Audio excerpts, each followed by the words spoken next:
So nice.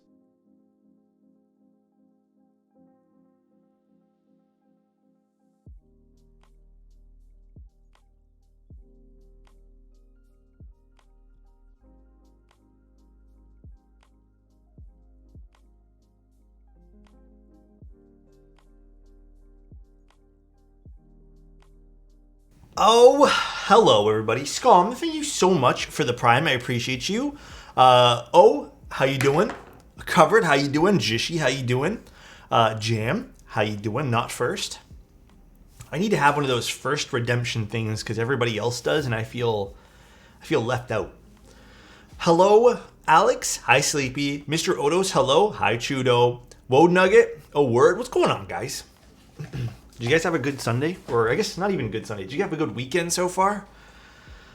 I meant to do a few keyboard things yesterday, but then we got caught up doing life stuff yesterday. And then I wanted to clean. I didn't really have a chance to fully clean everything yet, but still trying to figure out like an hour or two to do that. I might do that after stream today. Well, not after stream, because I might have something to do after stream really quickly, but Sleepy, thank you so much for the tier 1. Wish you happy. I wish you're happy Sleepy too, Russ gifted a tier 1 sub to Jimmy. Thank you. I really appreciate that. Copped some derivative extras today. Oh, what color? Wait, where's my derivative? I need to see the shipping status on this. One moment, guys. I'm super curious. Let me see. Also, let's turn up the music a little bit. It's a little low today.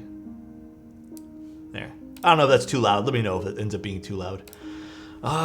Derivative. I have a list. I have the thing on my list here for shipping.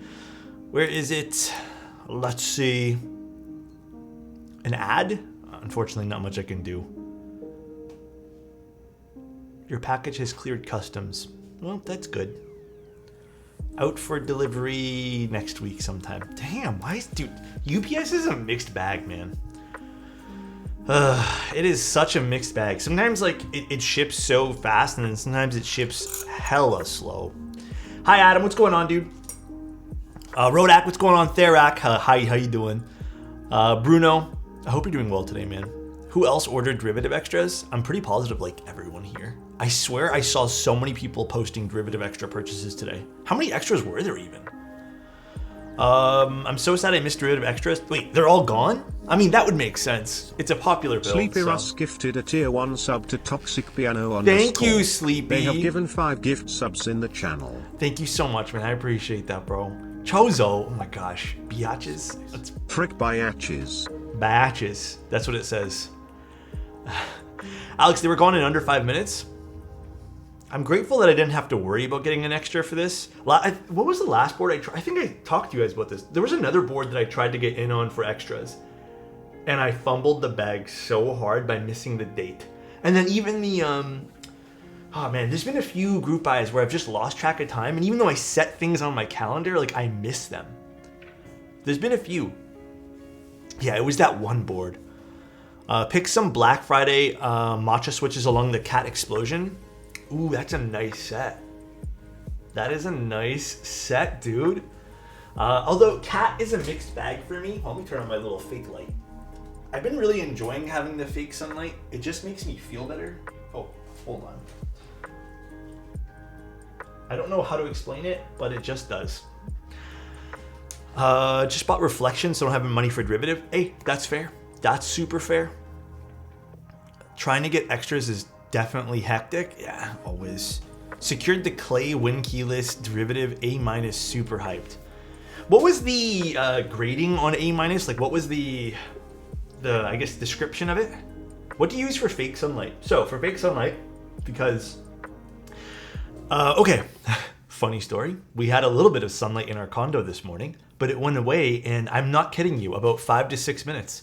When I woke up, I opened we have like plastic shades, so I just like opened them up a little bit, and I went to go start making coffee, and there was a bit of sunlight I noticed as like I entered the room for like the third time, whatever, going back and forth. And I was like, oh, this is nice. I get some sun while making coffee. It disappeared. It wasn't even like there's clouds. It just disappeared. Like the sun shifted in like all of that 5 to 6 minutes.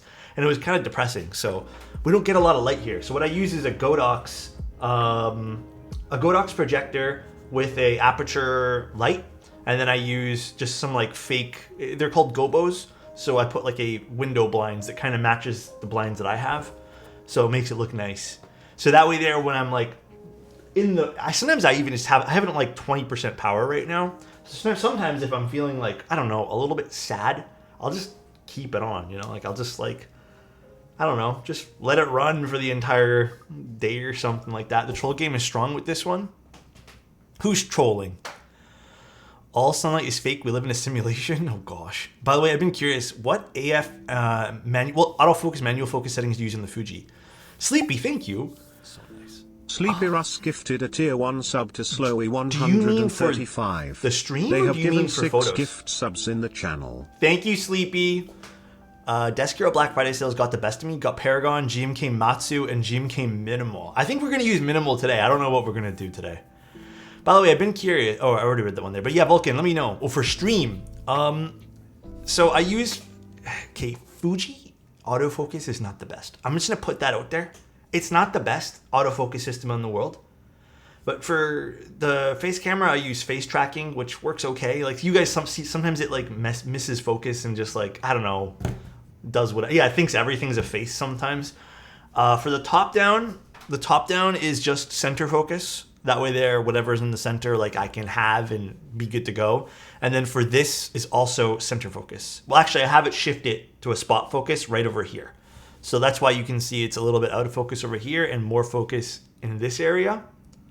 That way there it makes sense as I'm showing you guys something that it's not in the center, as you guys can see, where it doesn't focus. It makes more sense to have it on this side. But spot focus for two, and then eye tracking basically for another. Fine tuning in the settings. I have fine tuned it to the best of my ability, but sometimes, like Adam said, it thinks everything's a face. What do you think of GMK Gladiator? Man, I don't remember that set.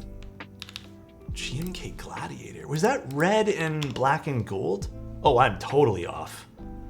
I don't remember this at all. When did this run? I slightly remember this one render, but yeah, I don't remember it at all, dude. I have no idea. What's the best way to unlube switches? I use a solution called the Deluber. I'm not sure if it's still around. It might still be around. I'm on my last bottle. I don't really use that too often though. But when I do need to like remove some lube from a switch, I'll just use some soap and water and then gently use like a paper towel or something. Depends on how bad you need to like, you know, clean them up. That's basically it. Hi Alex, why don't you use an electric screwdriver? I had an electric screwdriver. I would advise everyone here to not waste their money on one unless you have some sort of impairment which doesn't allow you to twist your wrists or it hurts to twist your wrists. Then go by all means. Like if it makes you feel better, do one. Like health wise and everything. But if you're fully capable of twisting your wrist a few times, it is not worth the 80, whatever money they're charging for the electric ones. It is not worth it. Completely not worth it. So just use a regular one. My electric screwdriver has broken once. It also doesn't have enough power for some of the more tightly screwed in stock screws. So I end up having to twist my wrist anyways. So it's kind of pointless if you're fully able to twist your wrists. But again, if you have some sort of impairment that doesn't allow you to, then by all means. But for electric one, man, 80. I think mine cost like $80. I was like in this weird mindset of like, I need an electric screwdriver. What a waste of money that was. A DeWalt impact driver? Yo, low-key, I've actually done that one time on a personal board. Hard agree, never been a fan of electric screwdrivers? Yeah. Do you think the regular mode obscures are heavy? I found them to always be a little bit on the heavier side, but it's not unusable for me. Oh, desk pad is from Grovemade. I like this desk pad a lot. It slides around way too much though. I hate the fact that it slides around. I have been so tempted. Like I have a love-hate relationship with this thing. It is too expensive, I think too. But I definitely want another color, but I also don't want to spend like, what, is this $80 or something? I was gifted this one here by a friend who wanted me to build his board, and I just didn't want to, like, I told him, don't worry about, like, you know, I'll do it for you because I've known you a long time. And then he ended up giving me this as like a payment, right? But yeah, it's like, I looked it up after I got it, which is never a good idea to look up gifts. It was like an $80 desk pad. And I'm like, oh my goodness. It's also a little bit rough. So if you like texture, I guess, go for it. But Nav, I'm doing good, man. How about you? I really haven't done too much this Sunday. I kind of woke up and then I cleaned a little bit. I watched some Star Wars and finished lubing the rest of these H1s. I think these are H1s. I actually have no idea what switches these are, but I'm going to go with H1s because I remember bulk ordering these at one point. So I didn't have to cop an extra. I was able to secure one prior to that. Speaking of heavy, I'm honestly surprised how much copper is. My Neo 65 felt lighter when I removed the weight. Oh, how heavy copper is. Yeah, copper is pretty It's pretty hefty. My mom ditched me at lunch today because she didn't feel good. You know what though, Avo? As long as she's doing okay. That's all that matters, right? You know what that means? You can go get your own lunch now and have whatever you want with no judgment. You know?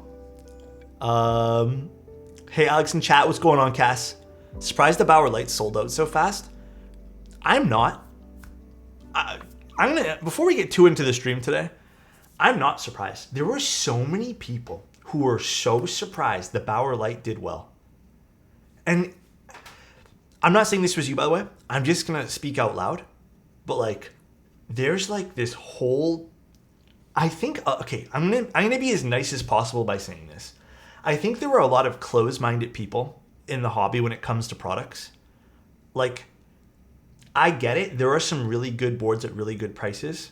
But I do think if you expand your mind a little bit, you'll have to realize that not everyone likes the same things you do. Some people are gonna like a plastic board because of certain reasons, and some people will like an aluminum board. Some people like certain shapes of certain things and certain layouts, and some people don't.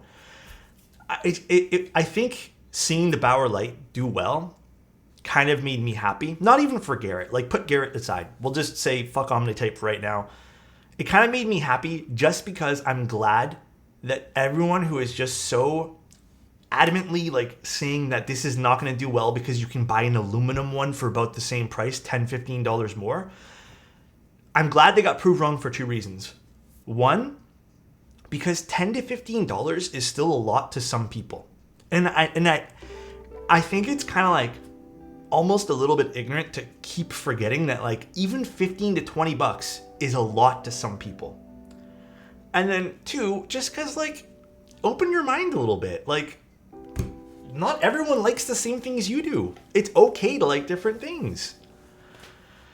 Has the Teha drop on the product page? I saw that, dude. Well said, my man. Thank you, Random. You mean to tell me this hobby's about preference? Some people forget, bro. It's crazy. Oh, wow. 2K resolution is very nice on Twitch streams. I'm glad you like it. I'm glad. What earphones are these? They're Campfire Andromedas. Little campfire action going on, but they're a little older, so the paint's all chipped off now. Alrighty. I made myself a nice little coffee. Some people like to gatekeep. Some people don't like. I don't even think some people understand what they're doing when they're stating things like that. Like, this won't do well because you can buy X thing for X price. It's like, okay, well, why don't we see if it does well first before actually saying that, right? I think some people just like to hear their own voice, and then some people also like to just parrot things they hear, right? This is the Pixelspace. Pixelspace also, well, this is the Shadow80 by Pixelspace, by the way. This was sent to me by ClickClack. ClickClack, I formed a pretty good relationship with ClickClack. They send me out a lot of boards to take a look at, and I'm very grateful for that. So thank you, ClickClack, for sending me out this board as well. I was kind of, I'm a little bit in the middle with how this thing looks, but it seems to have a pretty good internal structure. For the most part, I think there's one thing they're going to be doing, and I think to change this, because I think there's one spot that the designer was telling me about, which you guys will see, that'll be changed in the future here, for a good reason. It's not the biggest problem in the world, but it's interesting. I believe this is going to come around 320 Let me just verify that, because I know I literally was looking at this like 2 minutes ago, but what is this called? What is this called? Because I didn't actually get pricing until literally yesterday. Pixelspace Shadow80. Hi Alex. Toby, How's thank your you very weekend much for the been tier going? 1, man.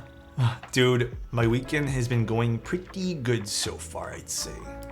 Pretty good. 320, I'm correct. How about you, Toby? Just want to have fun and have a good stream? Dude, I appreciate you, Fire. I hope you're having a better one too, dude. They have a lot of different options for this keyboard, by the way. There's a lot of cool colors for it. I appreciate the color choices. And then they also have this really cool weight option as well. It is the, I think they're calling it like, is it hammered? I forget what they're actually calling it now.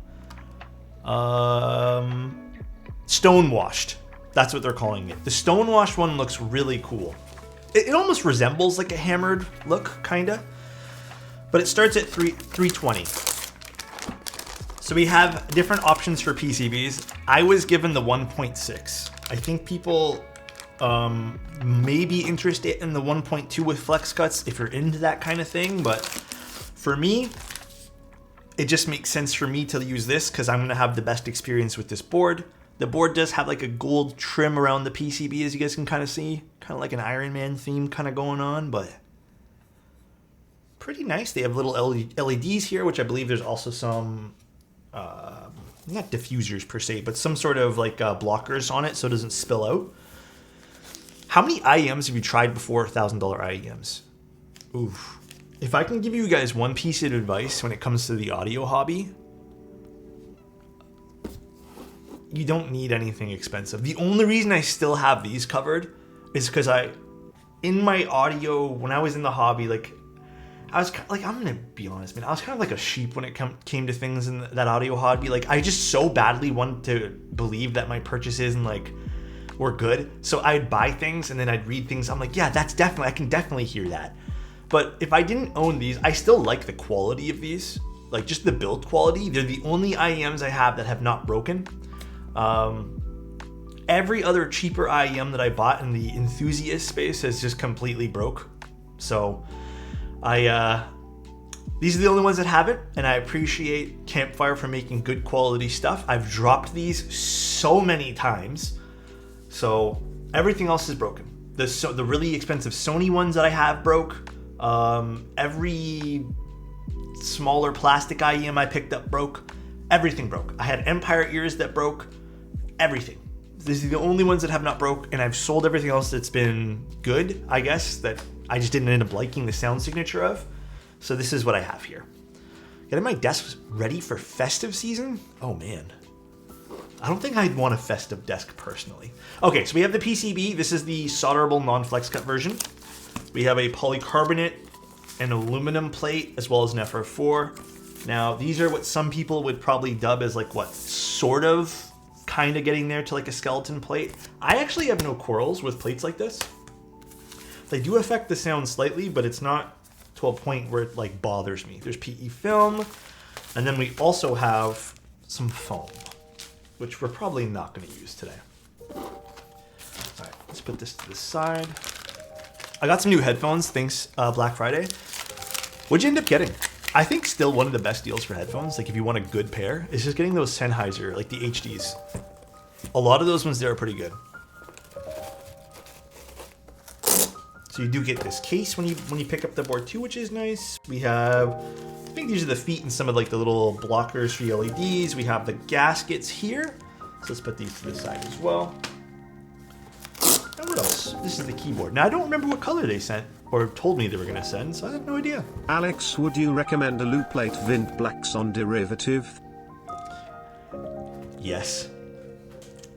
That's what I'm probably going to be using. So I with my derivative, man, I have like 6 sets of switches that I've lubed, and I have no idea what I want to use for it, bro. I have no idea. I'm like, this is the most indecisive I've ever been with a board, and I think I'm indecisive because I built Justin's, and I like his, but I also don't want to copy his. But I also feel like, why should I feel shamed for copying his? So now I'm just like in a very bad spot, you know. I'm in a very bad spot mentally when it comes to picking what switches for this, man. I don't know. Ooh, this is a nice finish. Wait, I really like this finish. This reminds me of like a Matrix coat. Oh, okay, I like the stainless in this goes nice. I just put a fingerprint on that.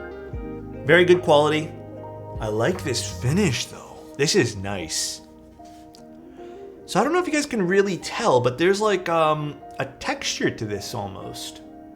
Here, we'll go kind of like this. We'll just do this. It's nice. This is very, very pretty. Cute little side profile, so it looks like they do have some sort of side accent that's also PVD'd, so you probably want to clean that off when you're building this. This is really nice. I think if I had the choice of what to pick for this, I think I would have went with that stone washed accent, because I personally don't care for shiny stuff. I think it leaves a lot of fingerprints, which I kind of hate, and I get this like compulsive need to constantly clean it. There is an LED right over here, which I think is a cool spot for this board. I'm hoping it's bright enough, because there is a lot of LEDs in this. I'm hoping it's bright enough to make it appear like it's kind of shooting out the back of the keyboard. This is the only thing that I'm a little bit torn on personally, is this Pixelspace logo on the weight. A little bit torn on it. I feel like they could have just not included this and then put Pixelspace very small on the back over here if they did want to put their name. But did they have other options? I believe they had stars, right? Let me see. And they have another option where it's really small. But okay, even the small version, it has like a little tab over here. I still think it would have been better rendered over here. I think leaving this blank would have been very clean looking. And yeah, the star one's pretty cool. I think the star one I would also go for because it's kind of different. Yeah, okay, maybe that's my only visual thing about the weight here. Yeah, kind of like on the capsule. This is nice though. I like the accent being visible on both the front and the back. And even though it does have this accent, the board apparently is still 18mm front height. I don't like this. Do they have any? I didn't see anything about this. I don't like this badge. I don't care for it saying Shadow over there. This would have looked really clean again with nothing there. Maybe it's just because I don't like the typeface. Not the biggest deal in the world, but the typeface is just not, yeah, I'm just not vibing with the typeface. I would love if they introduced a version with nothing on it. I don't think they do have a version though. I can't see anything about a version with nothing on it though. They have another option for a different font that's not too Scooby-Doo-ish. Do they? Man, honestly, the pictures on these websites are very small that it's kind of hard to see. Oh, they do, but I still would have liked nothing there. I've not used the Gamma K MK61, so I'm not too sure. Also, did I say thank you, Bruno, for the 100 bits? Thank you, man. I almost think there's too much of the silver accent with the top. Really? I kind of like the two silver accents. I kind of like that. Ooh, you can see my reflection over here. It's kind of weird. I want to reserve a little bit of judgment until I build the board for if I like the bottom accent. But I kind of like it. I kind of do. Is GMK Redline on the red Bower? Yes, that is the combo that I'm using for that. See? I don't know why. I vibe with that bottom accent for me. I like that. Cool looking board though. A lot of different options for colors you can pick up as well. I believe this is considered I don't know if this is considered the Safari coating. I would assume so. I don't think this is the cream coating. No, this is definitely the Safari coating. The Safari coating is $15 more, just so everyone's aware. And then for this particular one, let me just put all the options here, see if it actually goes up in price at all. No, it doesn't. Okay. But I don't think they're offering in the Safari coating. Why don't I see... Oh, upgrade here. So if you want the shiny stuff, it does cost a little bit more. If you want the mirror finish, that's an extra $130 US. Mind you, I don't think there's a difference in material. It doesn't say so. But yeah, it does cost, maybe there is. Because this is, oh, this is the weight too. Never mind, I thought this was just for the mid-frame and badge. So if you do want to upgrade to the heavier weights and the stainless steel, your price point will now be for this exact kit, $465. If you didn't care for having the stainless steel, which I'm kind of on the fence of not giving a shit about this either, because quite frankly, I don't care for, you know, shiny stuff, your price won't be that. But if you did want that stone wash, which I think is really cool, you will be paying a premium for that. I don't love the price point being $465 for that, you know, all the special choices there, but I mean, it is what it is, I guess. The Stonewash is cool though. I would have liked to see this in Stonewash. Hi, how you doing, Rowdy? Aussie keyboard with such a good looking custom. Which one?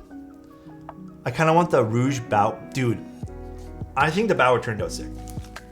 I'm really enjoying using mine. All right, well, I guess let's do some stabilizers. And we'll take this apart afterwards too. If they did 400 for even all the special editions, or not special, all the upgraded weights you want to call them, I think that would have been a very much, like, I think 465 is a little bit of a hard bargain to drive. Maybe not though, because it does have a lot of pieces, but I think the $400 range, like low 400s, would have been very, very attractive. Oh yeah, we always do clip-ins. Anytime I can use clip-ins, I'm using clip-ins, guys. Hate to say it. Oh, have you guys been watching the Godzilla show on Apple TV? Dude, I got kind of hooked on that the other day while I was doing some keyboard chores. And I didn't know it wasn't all out yet. And I'm kind of annoyed that I watched it so far because I wanted just to binge it all. And now I'm at this point where I'm like, I'm a little angry at myself because I watched, was it 3 episodes that they had out? Looks like you can get a badge in different font. Couldn't see examples. Also a little bad that you have different plates for hot swap and solder. Was that a thing? I didn't even see that. That's a good call out if oh, there is support hot swap. I'm pretty positive when it says support hot swap, I think what they're saying is probably just those standoffs. Because I can't see why it would matter what plate you use. So I can't foresee that actually being a big issue in the long run unless you want those standoffs.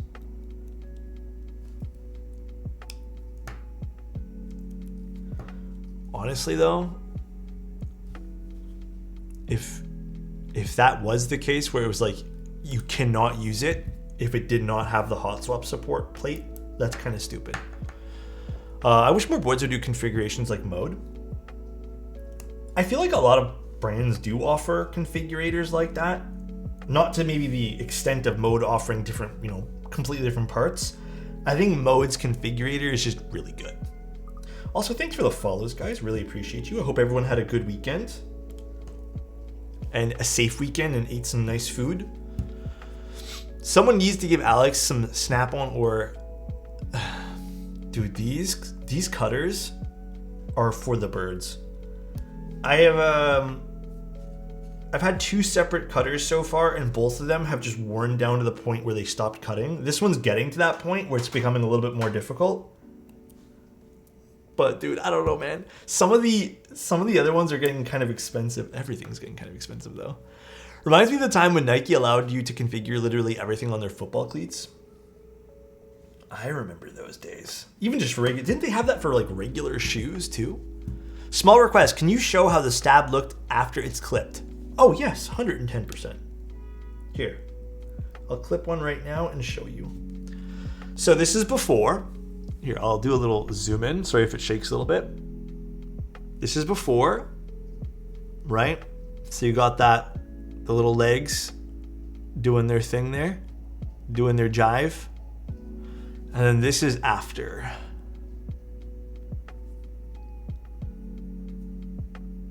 So you want to make sure there's no like bits coming off of that, because if you look at this guy, you can see that there's two legs kind of protrude downwards, right? I don't know the exact reason. I believe it's to lessen the impact. As you can see, they kind of bend. And if you have, I've left these, one time I just forgot to clip these on a board. It was a personal board, I just forgot to clip them. And they're really quiet. They don't really, like they feel a little bit mushy too, but they're really quiet. So I'm pretty positive. Again, I don't have like an official answer for this, but seems like maybe the intention was to dampen the sound as well as lessen the impact of the stabilizer. Yeah, for bounce and noise. I studied Debo Key's video on the Matrix Falqua, and I counted 136 pieces. The Falqua was cool. I've had people private message me about that board, asking if it's still available and stuff. And when I told them that it was only up for sale for like 2 days, they're like, why? And actually, I don't know why. I don't know why they only did a 2-day group buy for that. It still doesn't, it doesn't make, actually, the more I think about it, the more it doesn't make sense to me.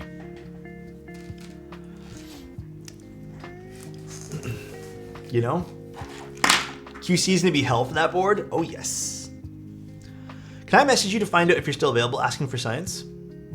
If you're still available. Yeah, I mean, I don't know what we're talking about here. Maybe, are you talking about for like a build? Yeah, I think I literally only have, if you guys are wondering about my slots, I have like one singular slot left for December. And that's only because someone backed out on a build.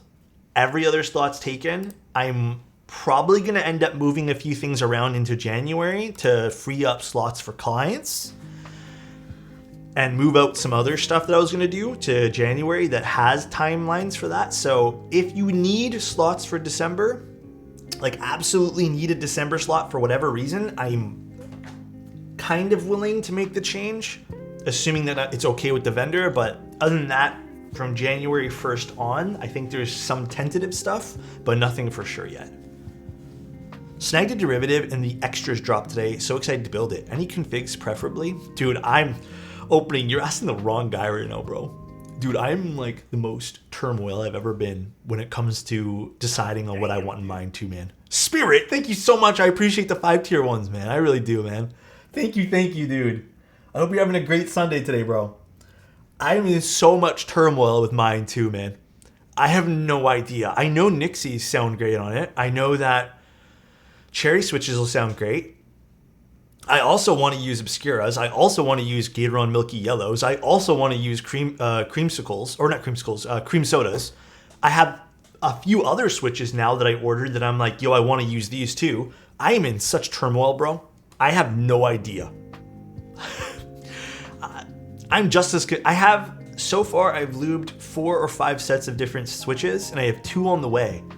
And every single one of them, I'm like, damn, I want to use this is like my derivative switch. Hell, I have a lot of extra H1s that I'm like, yo, I used to love these switches. Maybe I should do a throwback build with these, but I had to talk myself out of it this morning because I can't have more switches lying around waiting for this derivative build and then not use it.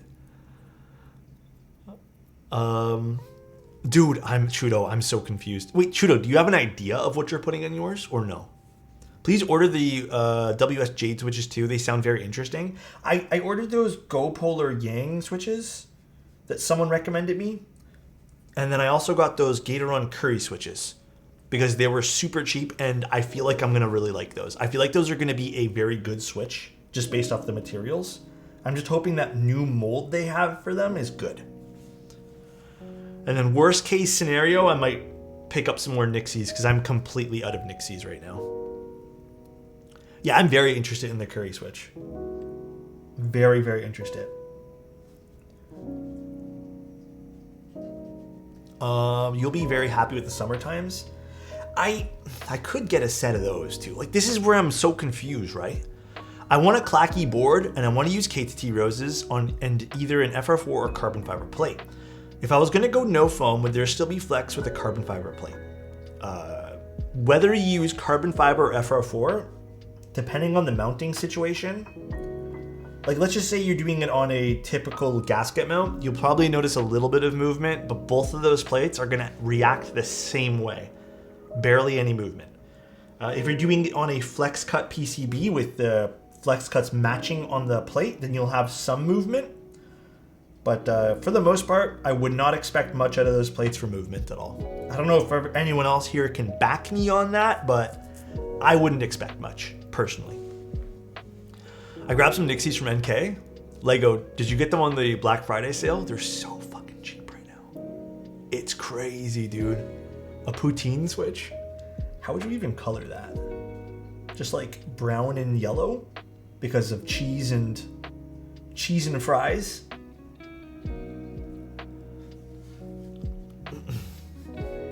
I prefer my switches sweet, not salty. Cheese and gravy. White stem, yellow lower, brown top.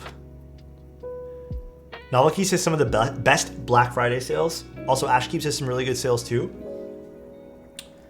I'm gonna say this again. I think this year is some of the strongest sales I've ever seen for keyboard stuff. It is insane. Someone was showing me the bill that they picked up from Novel Keys about what's it called? Salvation and some other stuff. And I was like, damn, you saved a lot of money. Your net worth is worth $135,000? I don't even own anything. What the fuck? I can't even afford a house, my guy. Where are you Googling this information? Nord, give a compliment? Hey, Nord. If I Google your net worth, you're priceless, bro. I hope you're having a great day today, dude. Love you, bro. Looks for his money on... Dude, where is that? I need to find it real quick. Because that would solve some problems I'm having, dude. To be fair, you can't even afford a house nowadays with 135. When you really think about it, star stats? Oh, this is the net worth of Alex's channel. Oh. So this is how much money it would have made for what? If every day was this much money? Whoa. This is very wrong, guys. This is based off YouTube. I'm going to tell you guys right now, if this is based off how much it thinks I've made off YouTube, very wrong. I think I've made less than $30,000 off YouTube over this entire run of me being a content creator. I think what this probably is doing too is it's either saying how much this is going to sell for, because it does say like based on earnings. You have to understand that as a Canadian, you make a lot less for a lot of stuff. I have not been able to participate in a lot of the stuff that people have done. Like, for example, when there was an Instagram thing that people were joining in and making mad money from. And I was like kind of annoyed because I had a friend made almost $70,000 in like 2 or 3 months off just some basic reels. And I cannot enter those things because it's not available for Canadians. Like at all. You can't switch your account. There's nothing you can do just because I am a Canadian resident. It wouldn't let me do it. But I would say like the most my channel has ever made in one singular month, just to be 100% with you guys, is probably $1,300 during really good months. And that's Canadian, not American dollars. That's the most it's ever made. And again, to be transparent, I have an editor I have to pay. So I would say almost 80% of that goes towards the editor. So there's not much that YouTube for me has never been profitable. I mean, to be honest though,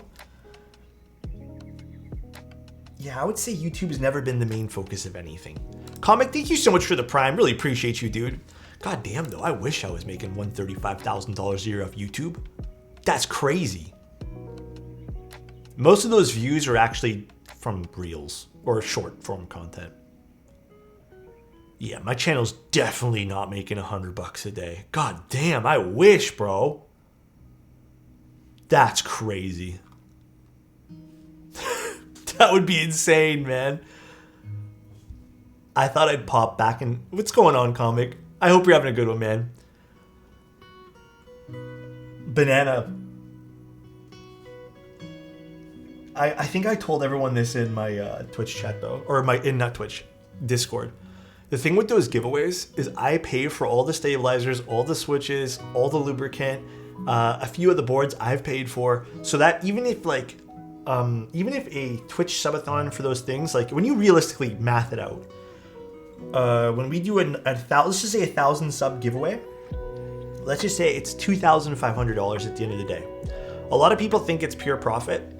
But then when you minus all the boards that I had to buy, all the switches, import costs on them, shipping fees I'll have to pay to give them all to the winners, I usually end up with like, even if you don't include the cost of the boards themselves, my take home from that is like $800. But then you do the actual take home from the price of the boards that I've purchased, and it ends up being negative. They're not very. Everyone thinks they're like some sort of profit generating thing, but they're never are. If I wanted to make the money, I would have just sold the boards. It's just so we can get some boards in people's hands. I'm sure mine was also from Canada to UK. Yeah, anything outside of North America is pretty expensive. I'm on Tom's site right now. Any plates you think would be interesting experience with the derivative? Nylon would definitely be interesting. Although I don't know about ABS. I think ABS would be kind of cool to try. TX tabs? No, these are cherry clip-ins. Do you still get the same amount for each sub regardless of the region? I don't know. I don't have a good way of answering that because I am not even sure myself. It says it's supposed to be a 50-50 split, and I know some regions have cheaper subs. So I have no idea. Hypers. Thank you, Angry. Appreciate you, dude. I've never really looked into it. I'm sure you guys are aware. I'm not really... I care about putting food on the table for sure. But I've never really been pushy with things like Twitch subs, and I've never really, I don't know, man. Like, I'm not going to sit here and lie to you guys saying it doesn't matter. But in a lot of ways, I've made sure that I don't want to rely on Twitch or anything because I don't want to rely on, like, you know, you guys. I want you guys to have fun. Not worry about subbing and stuff like that. That's not what this is here for. A sub in India costs about $1.50. Really? Let's see, I didn't know this. How much is a sub for US? I think it's $5 for US. It's $7.50 here in Canada. Something crazy like that. And then I think we even get taxed on it, I think. So the subs here in Canada are pretty crazy. Do your channel sponsors pay you, or is it comp stuff? So these are always interesting conversations to have because I think it's very like important to have these conversations, I feel. But basically the way it works is I've made sure that the people who want me to build the boards are usually, not always, depending on the project itself, the ones to pay. A lot of people have this thing where it's like, and I get the mentality, right? Some people want, you know, Portugal, thank you so much for the Prime. Really appreciate you, man. Some people want the whole mentality of like, they want the content to be sponsor free, etc., and stuff like that. Mainly for Twitch. I'm not talking about for the YouTube side of things. But I don't want to rely on, Twitch doesn't pay anything for ads. And then finding sponsors who are outside of keyboards, who want to add sponsored stuff, is near impossible for the keyboard content. Nobody wants this demographic of people, which is pretty weird. But I've always made sure that it's the people who want me to look at their products who are the ones to pay. I don't want you guys to pay. I want them, the people who are going to be making profit if their product is good, to pay. That's what makes more sense to me. What's a good 60% you recommend. I didn't really care too much for the tofu, but a good 60 at the moment that's available. I mean, again, a little bit biased, but the Arc 60, I built so many of them at this point. I really like them. I have never built the Frog Mini yet, though. The Gios 60, yeah, that's true for sure. Salvation's good. It's a good price right now, too. Bob, thank you so much for the tier 1, man. 11 months and counting, tuning into great keyboard content and awesome chat. Thank you, dude. AF, thank you so much for the Prime, man. 11 months for you too? Okay. Some people's 11-month anniversary today. Thank you guys. Bakaneko 60? What? Are those still 11 available? months? I need to do It some feels like checking I up on first that. subscribed 2 months ago. Who was it? Someone subbed recently, they did 2 years. And I swear to God, like it was just yesterday I saw them join the channel and just like hang out with us. It is crazy how fast time goes by, bro. But yeah, just to finalize that discussion from prior, the honest truth of the matter, if it wasn't for like my job basically with novel keys, I don't know if I'd be able to do this full time. Keyboard, the way that I at least, maybe I'm just not good at it. I've had people tell me I'm not good at monetizing myself, but like, I don't know, man. To me, this is still fun. I'm very blessed that I was able to get a job with novel keys, but yeah, this would not be a full-time job if I did not have the novel keys thing. This would be like, I'd have to go get something else and to still be a hobby.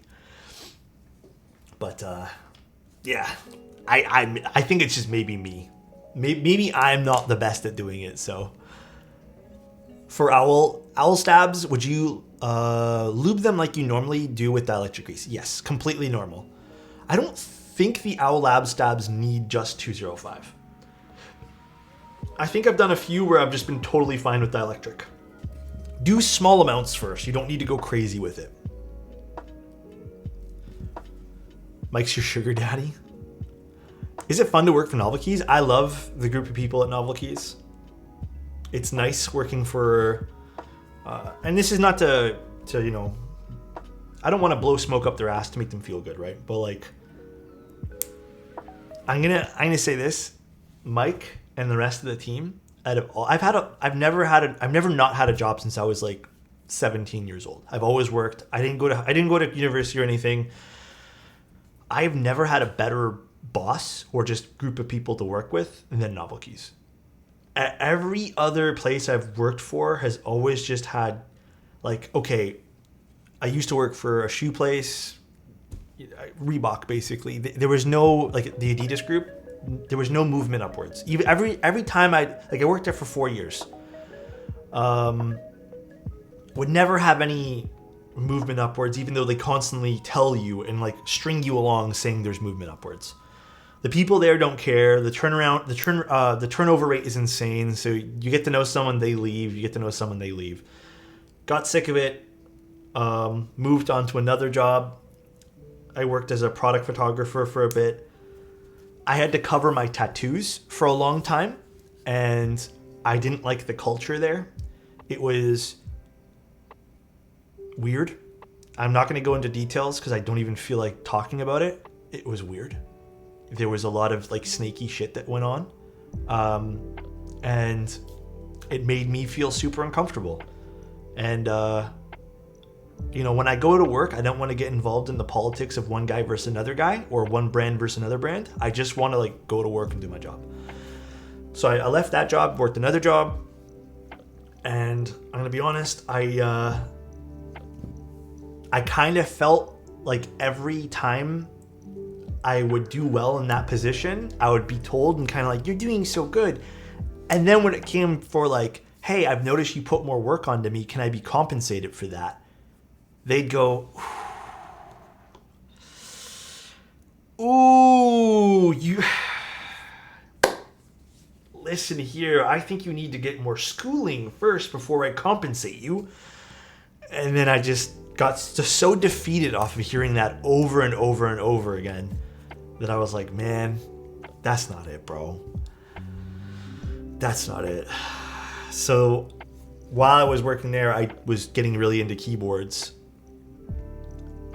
And I was lucky enough that I was getting some, you know, some cash flow, if you want to call it, through Twitch, as well as building streams. And then when Novel Keys offered me a job, because I had lost my job for a while, guys. I don't know if you guys remember, I had no job because I got fired. Like, no, I got let go. Basically, I got fired. They didn't need me anymore.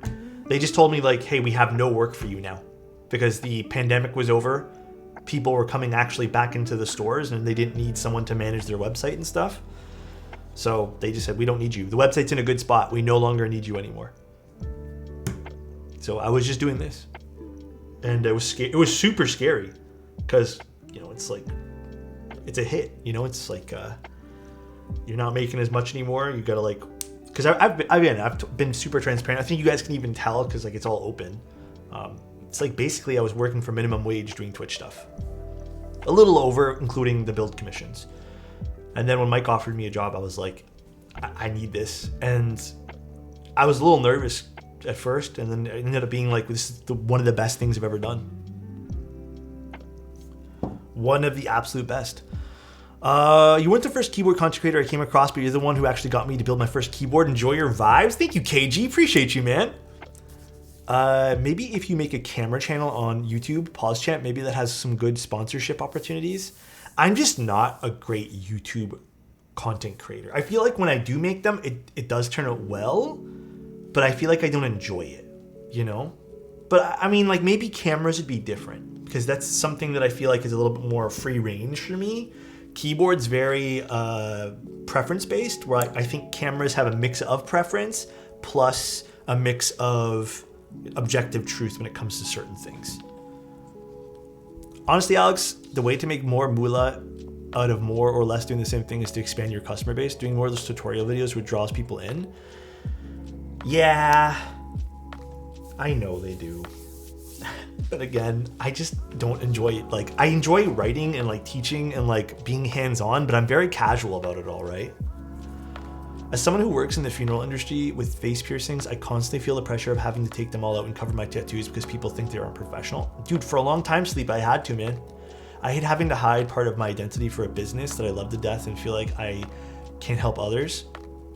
Honestly, thinking about getting another job field because I'm at wit's ends.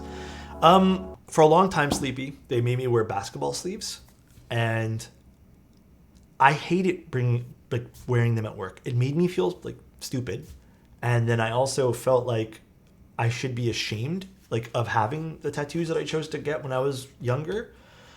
So I took them off at one point, and I got in such they didn't yell at me or anything, but they literally treated me differently the moment I took them off. And this is not even that long ago. Yeah, they did treat me different though.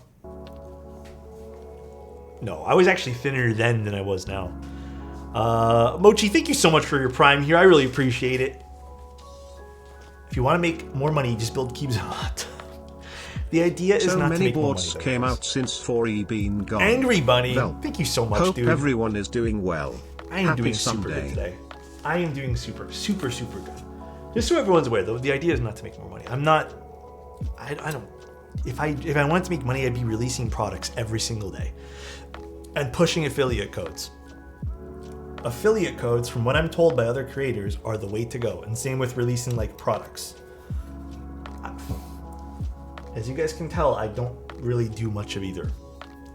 Where is my tweezers? I know I had them a few moments ago. Here they are. Yeah, the red PCB is nice. So much red in the frame. You gotta appreciate all the red in the frame. You know what I'm saying? You gotta appreciate it all. It's nice. It's nice red. Every time I do an interview for a job or do a Zoom call with my current job, I make sure I wear long sleeves to cover up my arm tattoos. Are they just not big fans either? That's so unfortunate, man. I can 100% relate. For almost 2 years, I wore long sleeve shirts or basketball sleeves to work. I get you, bro. Is it snowing yet? Nope. It snowed for a brief moment the other day, but I think it's the Fuji camera. The Fuji camera with reds does not like red very much. So it either makes reds super, super, super bright or makes them kind of like a different color. It's the film sim that I have on, so I apologize. Well, I am glad I am in computer industry. People don't care what I look like. You know what was really weird about the people that cared about my tattoos though, Civic? Let me tell you a little story about that. I was not customer facing one bit. I was working behind a computer screen and I took pictures of fitness equipment. Nobody ever saw me. So it was just the owner that did not like my tattoos. That's it. That's it, man. That's why I also felt very like shitty about it, because I'm like, I don't even understand why I have to do this. It made me feel like I was being punished all the time. That's the real crime. Hey, Banana! Well, I'm glad I get to see you. Thank you, Nord. Appreciate you, bro. That's extra dumb. I also thought it was extra dumb. I felt the same way for a long, long time. It kind of did affect my confidence, I feel, too. Yeah, that's why I'm very grateful. Like, Mike's a good boss. He cares a lot about the community, which I also care, because this is the first hobby that I've ever been in where I absolutely adore the people that are in, well, for the most part, adore the people that are in the community. Like, I've gone in and out of so many hobbies and like communities that like, this is the first one where I felt like, yeah, this is where I belong. This is awesome. And Mike really cares a lot about that. So that's why I also think he's just a good boss too. Because it's not just about the business, right? It's about like, he cares. And you can tell, like, look what he did with Mexico and stuff. Hope you're having a good day. I'm excited for this build. Really liking the aesthetic of this board. Lastly, how is the front height of the Bauer light? I believe it's what, 20 mil or something for the Bauer light? I can't remember the exact number, but it's comfortable. I haven't felt the need to use a wrist rest. I haven't felt the need. I think it's actually 21. It might be 21, which is a little higher than normal than I like. But it has been fine to me. This is going to be 18. This is not including the keycap height at all. But this should be pretty comfy. 18 to 20 is my highest number I usually go to. I really, really like when boards do a little bit lower than 18, but 18 is a safe number for me. If you're not customer facing, what's any of that matter? Corporate culture mystifies me. I've always felt like it's a control thing, you know? I've always felt that, man. Like, I definitely have always felt that when people start to be like, you can't do this, and it has nothing to do with anything, it's a control thing. My direct supervising partner at my firm shows up to client meetings in ripped jeans and dyed hair. Hey, I love that. Got to set the example from the top down. Feels good, man. Let's go.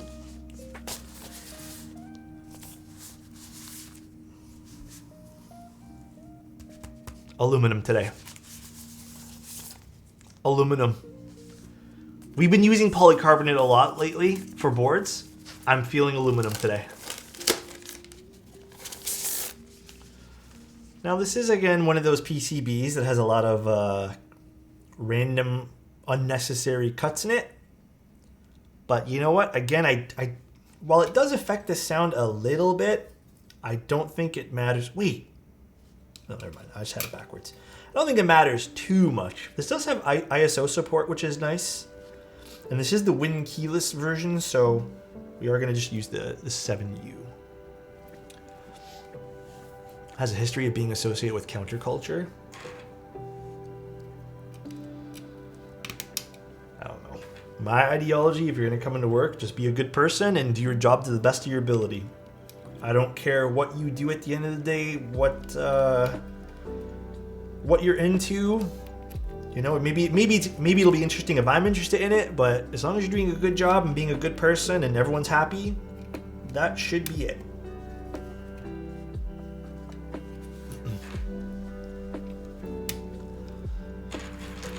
Because I've also worked jobs with people, and this is why I say those two things. You get along with everyone. Even if you hate everyone there, because maybe no one's your vibe or whatever. I've worked with people who are very good with at their job, but were complete miserable nightmares to be around. And I don't care how good they were. They just weren't good for like talking. Like if you had to interact with them, they'd put you down. So that's why I think those two things are very important in a work environment. Other than that, you want to dress a certain way, do you? I don't give a fuck. Why should I care?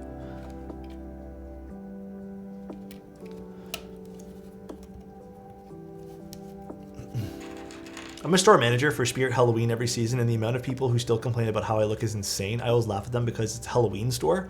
It's so true, actually, Sleepy. Why does anyone care? Having a nice day, bro.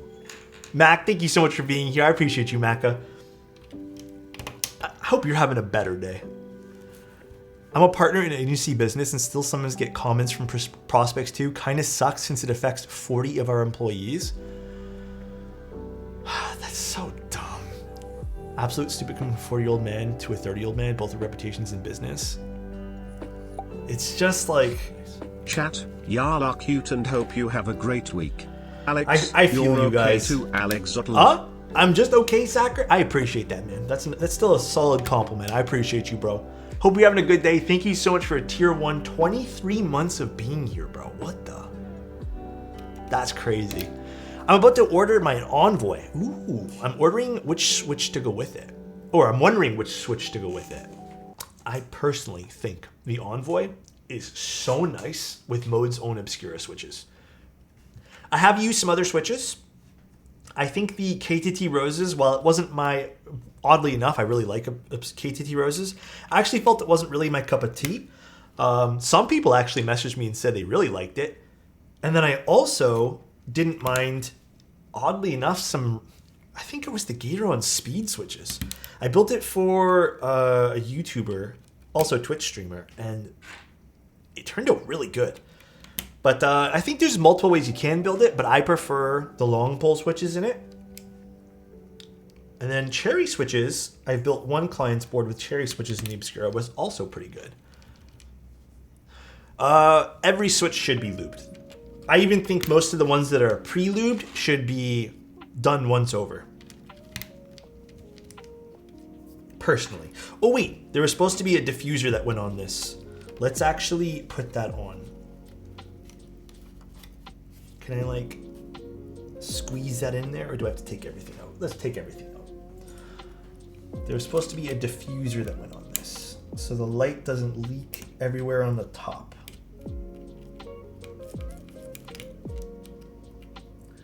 Ooh, these switches are in there good on this plate. What the? Do you spring swap Obscuras? No, that's actually why I partnered with Mode to make those Alex Odos ones, so I didn't have to spring swap them, but truth be told, I probably would spring swap them if I had the time to, but the stock springs aren't terrible if you're into a little bit of a heavier spring. Alex XLTT, I don't know what on earth I would do with them. The only thing I could really think of is like, I mean, they've made a really good video already. Mind you, I don't like the permatext suggestion in it. Killmat? Yeah, Killmat's not something I'm into either. I don't really like those particular things. Let's see, can I just like sneak this in here? I think I can.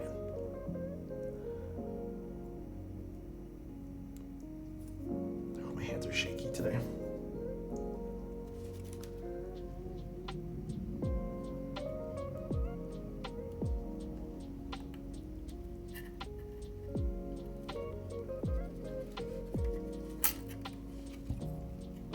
Done. Mind you, the Alex colorway on LTT screwdriver would slap. If I was to do another board with this colorway, I'd actually try to get it done in one of these like special e-coatings with this like stone kind of texture to it and the orange. I think that would look absolutely banger. Because that's what I wanted to do with the Envoy, but doing that would have increased the cost by a lot. And quite frankly, I just didn't feel like making a board like that and then slapping some like crazy price tag just because of a special coating. I feel like it would have gotten perceived as something like an influencer tax or something when that wasn't the case at all. Because we did discuss having some sort of special coating on it. So we ended up just going with the standard e-coat. Sounds quite nice with foams. Which one does, Zach? Orange and LTT orange. Is the LTT orange close to the orange that I like? I don't remember off the top of my head now. Just so you guys are aware, I did put in that little, not diffuser rather, but that little blocker so the LED doesn't leak out to the sides. Oh, sorry, Zach. Speaking of cost, is Cerakote better than Ano? Better is I think a tough word to use there. What would you guys say is better? I personally, if I was given the option between a Cerakote and an Ano, I would personally go with the Cerakote. But I think there is a difference between the way that it looks. Like, it's very easy to tell an Ano job versus a Cerakote job, at least the ones that I've seen. Maybe there's something I don't know about. But Cerakote is supposed to be more durable. It is a little bit more like, it has a bit more of like a small texture to it. Ano's a lot smoother and has that like metallic-y kind of look, I'd say, personally.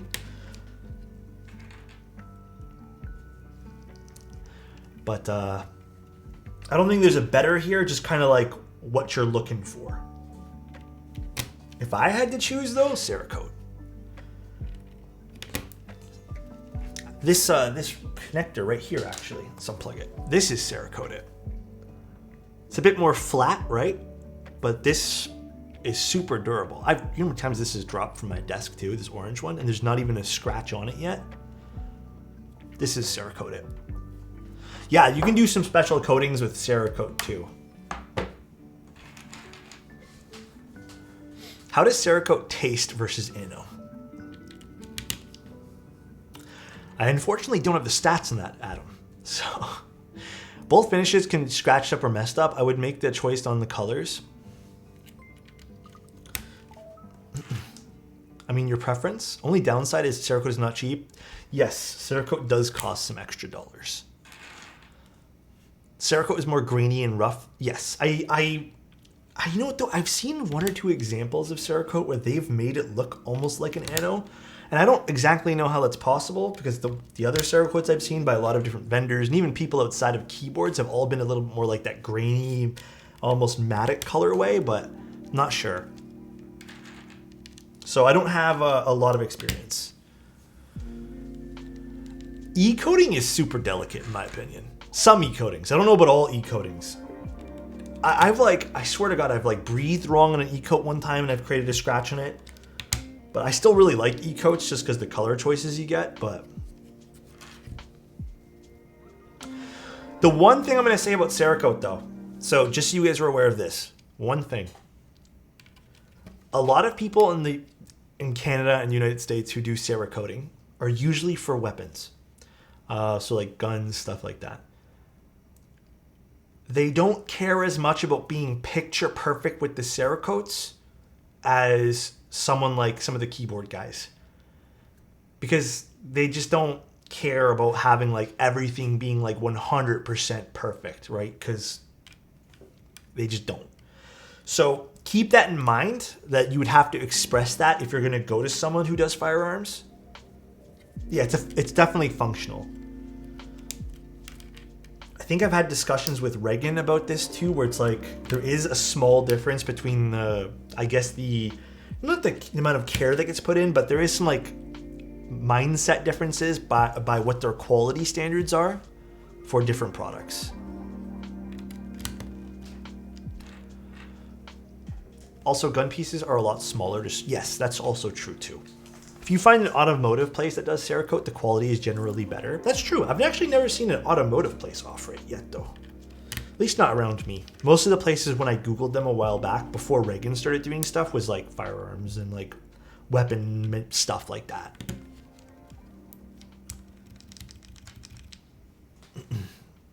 They do wheel? Oh really? I didn't even know about that. That's actually pretty crazy. I didn't know they do wheels and do like rims and stuff in Cerakote. For some reason, I always thought that was anode or something like that. I guess that would make sense, right? Damn, didn't even put two and two together. Powder coating? Huh. Sup, dude? Chappy, what's going on, man? Hope you had a great Thanksgiving and ate lots of turkey. Here in Canada, we had our Thanksgiving in October. But I'll tell you about my Thanksgiving experience. I don't like turkey. We do ham. I think my whole family is kind of like sick of turkey.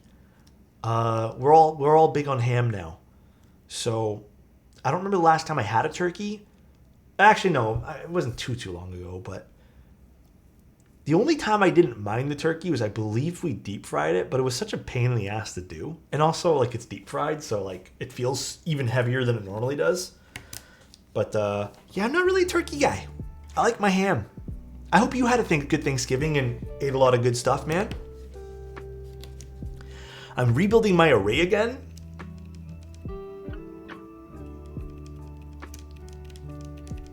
Do polycarbonate. See how that sounds.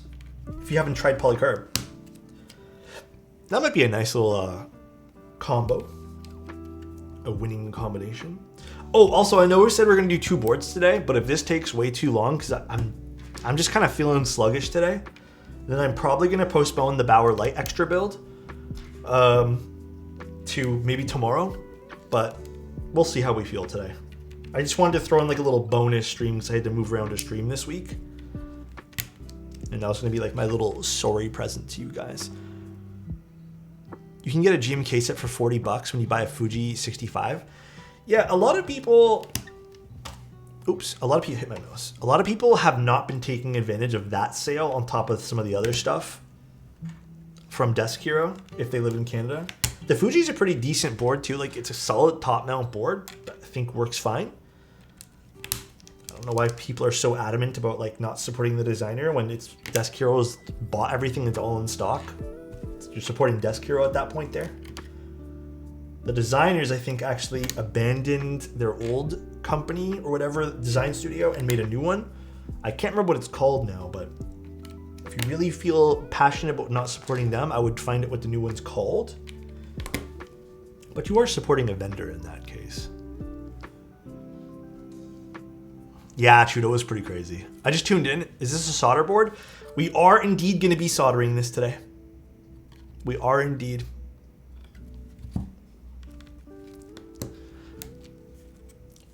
I'm surprised they didn't send... I can't remember if I requested a solderable PCB for this, because they did ask me if I wanted to build this. And I said, sure. And I think they did ask me solder or hot swap. And usually, for prototypes, I ask for... Not gonna lie, lately I've been asking for hot swap.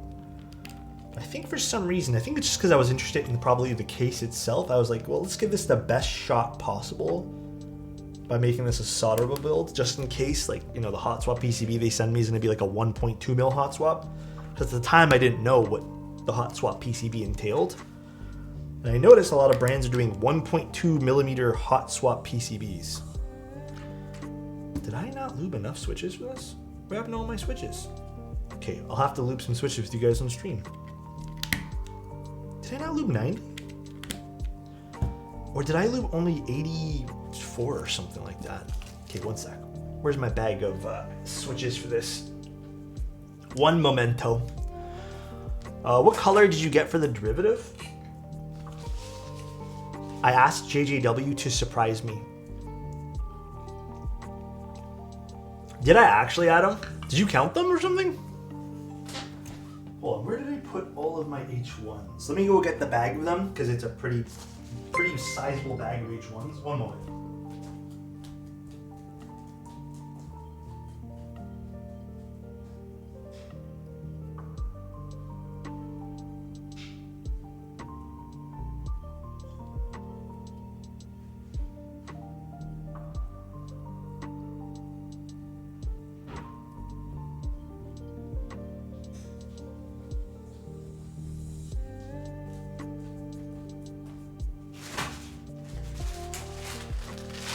So I need, what, 6 more? 6. How did I miscount this? Mate, dude. Manic Geek, appreciate you, man. Hope you're having a good day today, bro. Hope you're having the best of days. Reload the page to remove the referral link. Oh, thank you. I really appreciate that, man. Do I need 7? No, we don't need to do these two. It's 6. Okay. So let's lube these last few up. My bad. Thought I had enough switches. Guess I did not. I'm fairly new to keyboard hobby. We were talking about some keyboard stuff together. They were showing me some stuff.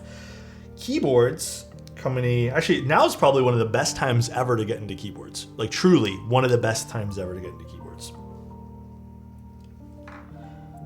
So, if you did want to get into keyboards, there's a lot of good sales and stuff even happening for Black Friday.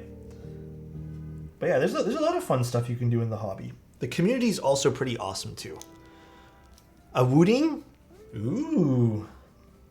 I saw Bad Seeds video of them, I guess, testing that new Wooding case. That kind of looked interesting. Although I don't know how I feel. Like, I don't know if I would personally use one on a daily basis. Ooh, posture check? Sounds good. Take care, Vulcan. Have a good one, man. Alex, what are your thoughts on Stabies? Ooh. Do we want a detailed conversation about stabs? I feel like I have these conversations quite often. So what do you guys think? Detailed or summary? Should I talk about stabs in details? Or just give you guys the bullet points of what I feel? Details? Okay. Stab lecture? Okay, so stabilizers come in a few different forms. They come in the... We'll skip the plate mounted stuff, but you know, the PCB mounted stuff is clip-ins or screw-ins. In my opinion, there has not been any sort of like technology advancement other than maybe the Owl Lab stabs, which have a good idea of being, you know, that memory metal, but also have a flaw with that too if the metal's already warped. But let's go through all the stabs. So we have TX stabs we'll start with first. TX stabs in their latest revision, I don't know why they've revised them so many times, depending on the plate size I noticed. So like, for example, this plate has a lot of space around its stabilizer.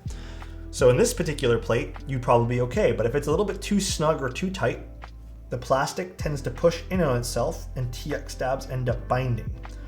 Also, they're very finicky with the amount of lube that you use. So if you're new to lubing stabs, you probably want to avoid stuff like TX. They're good, but I think Cherry just makes more sense in the long run for the clip-in versions.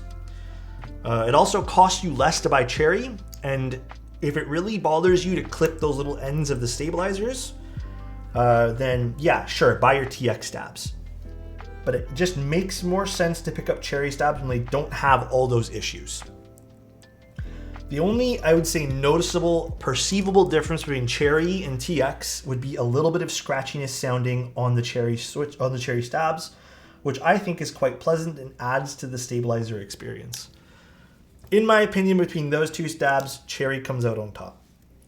Next up, we have things like Stabies, Durock stabs, C3, and a bunch of other screw-in stabilizers. I'd say the ones that stand out in the screw-ins that work every single time, all the time, without issue, is going to be the Durock ones. And I think that's a bit of a controversial opinion because some people swear by not having Durocks work for them, which is fine. Everyone's a bit different. I think Stabies also suffer from the same problem of TX stabs, where they're great in a lot of situations. They're great. They're probably one of the easiest to lube.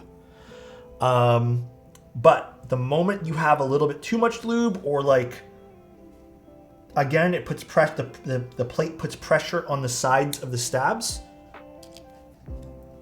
they tend to bind a little bit and they tend to be a bit sluggish.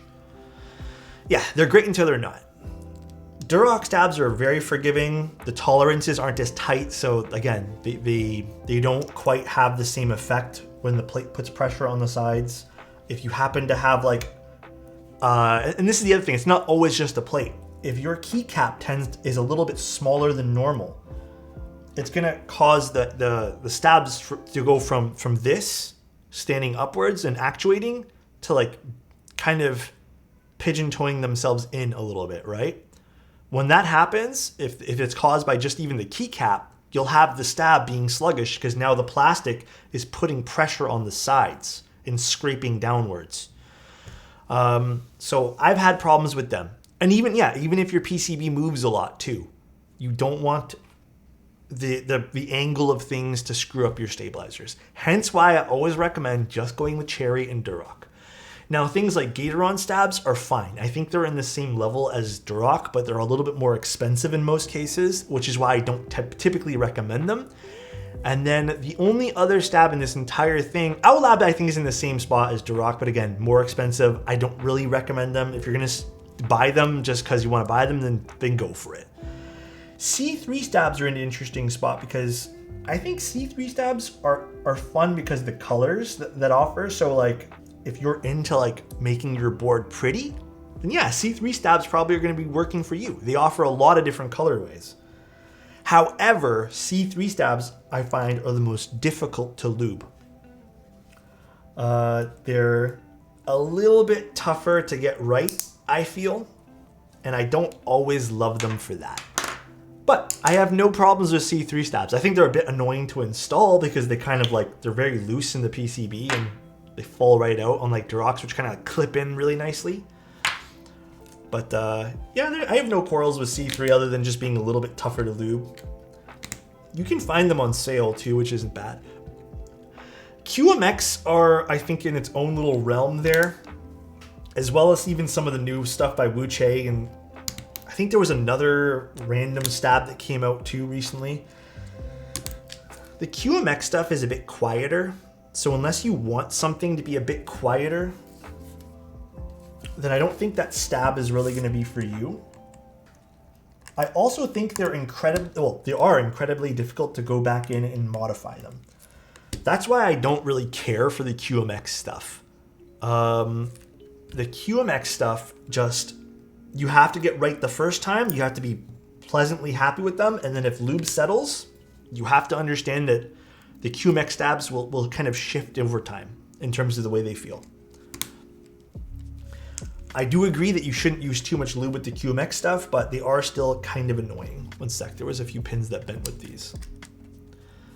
The NK PCB mounted ones, I have had no issues with them personally, but I've only had to use them like twice. So I couldn't really give you a good overall review on them.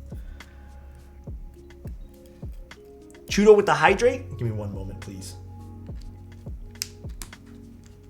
I feel like the best my stabs ever turned out was with the stabs included with the Neo 65. I think those are Owlab stabs, which again, I think are again on the same level as the Duroc ones, just a bit more expensive because you're paying for like that memory metal or whatever it is.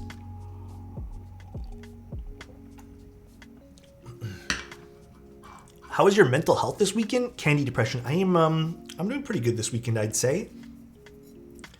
I had a nice day yesterday. I ended up playing Tiny Tina's Wonderland, that new Borderlands game. Well, not new, but that Borderlands game, it was on sale. I kind of got hooked on that last night for 2 or 3 hours. And then I was like, damn, I should have been doing keyboard stuff. But honestly, kind of nice that I had a little break and got to play some video games. Funny enough, I was actually going to boot up Destiny again, but I'm kind of glad I chose that game over Destiny. I really am enjoying it. I think it's hilarious. There was one of the missions I did yesterday where you have to choose one of 3 ways to proceed with the quest. And one of the things is like, listen to this guy's story. And you know, Borderlands, like, it's very troll. So I was like, okay, I'll just listen to the guy's story because A, I don't want to fight him because what if you need him down the road? And B, I don't want to bribe him because what if it causes him to fight me? His story was like 15 minutes long of dialogue. I swear to God, man, it was like 10 to 15 minutes. We were all standing there just waiting for him to talk. And he kept repeating himself over and over and over again. And at one point we were just like getting water and stuff, just laughing because like it was literally 10 minutes of dialogue. So it was pretty funny. It was pretty good. I enjoyed it last night. It was a good time. I think the game got a lot of slack because the pricing on it's kind of weird, I guess, but get it on sale for like $20 with all the expansions. Can't go wrong for $20. I think I put in like a total of 4 or 5 hours and I feel like I'm really enjoying it. And I'm not even scratched the surface with the game yet because we've been taking our sweet ass time playing it. Worth getting C3 wires over stock Cherry ones. I've done that combination in my opinion, doesn't really matter too much. But if you feel like you're getting some benefit out of it, I know some people absolutely swear by that combination. You do you. I don't know. I've never really thought that was like the winning combo for me. The stock wires are good for me. Not even good enough, just good for me. Oh, there's one more. Damn, these H1 pins are really soft. No, this doesn't support split. It supports a 6.25U, which is probably what you're seeing over there. But it supports a 6.25. How's that look from the side? Looks nice. Oh, there's one more. God damn. Oh, this is the same one. I just bent it again. Oh, there's two more. Sorry, guys. I'm just going through all these. I don't want to like sit here and accidentally solder things together when there's a ton of bent pins. That's what I remember about these H1s. The pins were very soft on them. Very soft pins. So like if they touch the edge of the PCB, they just fold inwards and cave in on themselves. But yeah, I hope that answered your question on stabilizers. That's kind of my long answer to say that I think that you will get the best price per performance out of Cherry, mainly because the technology, there's no new tech that has come out with switches, or sorry, with stabs. And I don't feel like your money is well invested into buying one of those other stabs that cost more when there's potentially more objective problems with it, you know? So I hope that helps. Anytime, dude. Anytime. Have I ever tried, oh, what even is that, right, guy? PNG beans? Have you tried SWK? No, I have not tried those. Are those switches? I have not tried them. All right, I think everything's good now. I want to say, oh no, there's still one more with a bent pin. Damn, why did all these pins bend? Cherry clip-ins, I mean, they have screw-in cherries. Wow, I don't care for them personally. They're okay. I've used them and they've worked well, but I prefer, if you're gonna go screw-ins, I prefer Durocs. I just have better luck with the Duroc ones. And you know what? That's if you absolutely need to go, like absolutely need to go screw-ins. I feel like 9 times out of 10, you're just gonna be good. Actually, let's take the warm up. You're gonna be good with clip-ins. Is there an easy way to get a spacebar stab out of a soldered PCB plate? Unfortunately, not to my knowledge. You can kind of sit there and desolder things, and like lift things up and fiddle with it, but just to make it easier for yourself and just to have a better stress-free experience, desolder everything and remove it all. No, can I be honest with you guys? Listen, I've built a lot of keyboards. I've tried the wire straighteners, so I have tried them now. You don't need them, man. Listen, I don't want you guys to spend money on stuff that I feel like is not going to help you. I do feel like quality of life and just like having an easy build experience is super, super important. But if a wire's super bent, I would suggest just doing the method that I do. Let me see if I have a wire on do I have a wire on my desk maybe? No, I don't think so, I do. I don't think having those wire straighteners is going to be any easier than the method that I use, which is just a flat desk or a flat surface and using your fingers. To spend the money on that, like listen, if you want to do it, you do you. But wires don't need to be 100% perfect either. You can have wires be like, you know, in and out of that level of perfection. But I don't think you need to spend money on a wire straightener. Some people like it, and hey, you do you. I just personally don't think it's a tool that I need in my arsenal on a daily basis. I have one. It's sitting in my drawers. I just never use it. You guys have never seen me use it because I don't care to use it. To show you guys how I do wires, which again I don't think I have one here.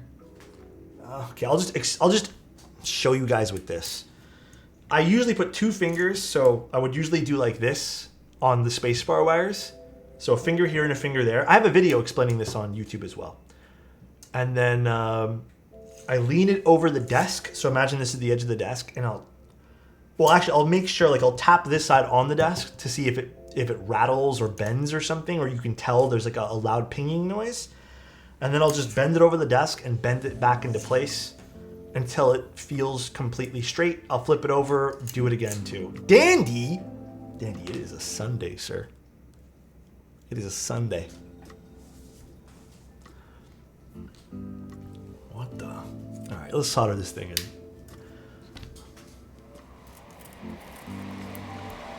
Let us solder.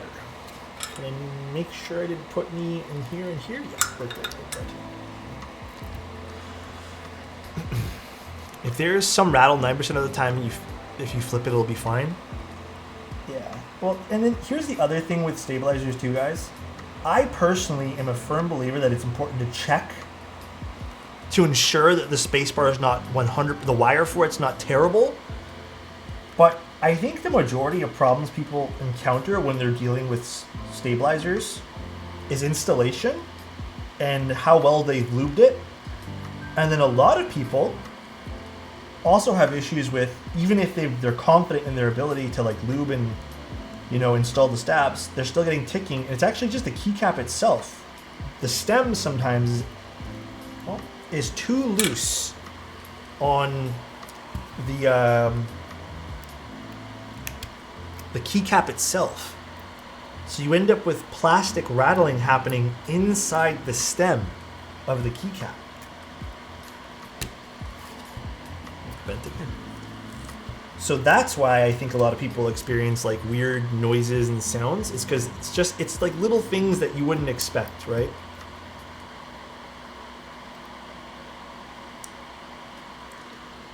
Pulling your keycaps off the stabilizer can also displace some lube inside. Yep. That's why I also do a lot of tuning up and touching up after I've done installation of my stabs, if you guys haven't noticed. It's why I don't apply a lot of lube to begin with, because I actually find the method of tuning after install is better for me. Oh my god, another bent pin. Dude, I am losing it today with these bent pins. Alex, dude, I'm fighting with these H1s right now. Like I said, these are an old batch of these switches that I found in my closet early this morning. And I was like, you know what? Because I had some long pole switches ready for this. I was like, I kind of want to use these for today's build. And it's bringing back all the memories of how soft these pins are and how easily they bend when you put them in a PCB.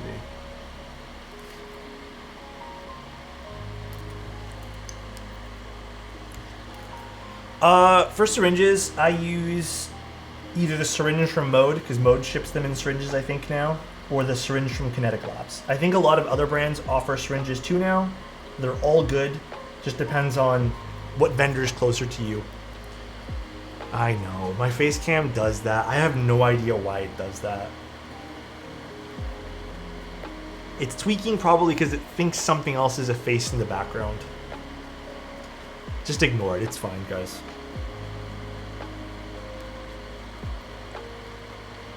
Not the biggest of deals. It's a ghost? Oh my god, don't say that.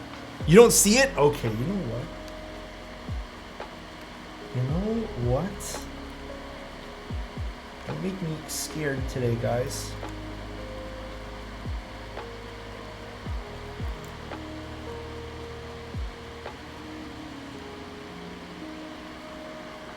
Soldering quite nicely.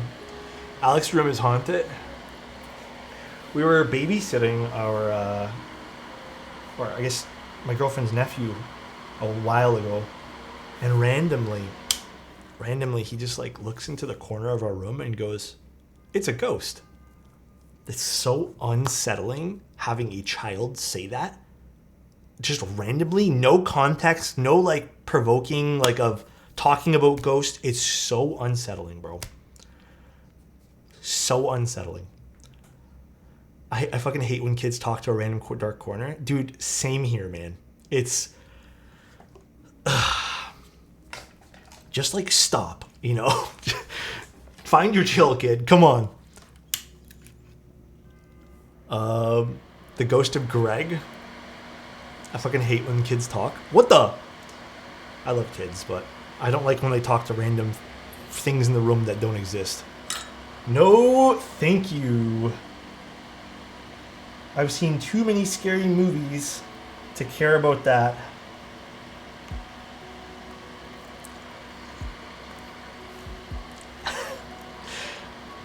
Oh man. I come from a family of spiritualists, so ghosts are a nice addition. Like in a good, positive way?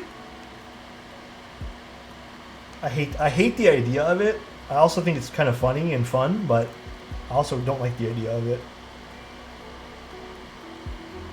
You know what else is weird? I am so good at watching scary movies, but I am completely awful at playing scary games. I get too involved in the video game, and I start thinking things are real, and I am so jumpy with scary video games, bro.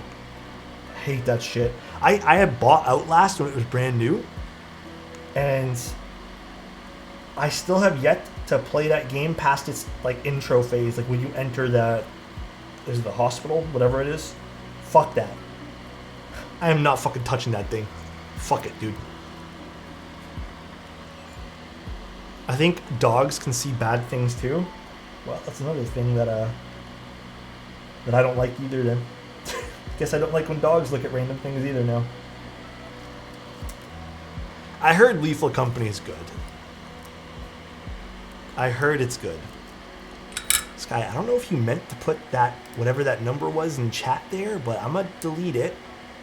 I'm gonna delete that comment. Let's time you out. And I don't know if you meant to put that there, but sometimes you control paste things by accident. Horror video live stream. I did that one time, and no thank you. Absolutely not. I did it with the Alien game, remember?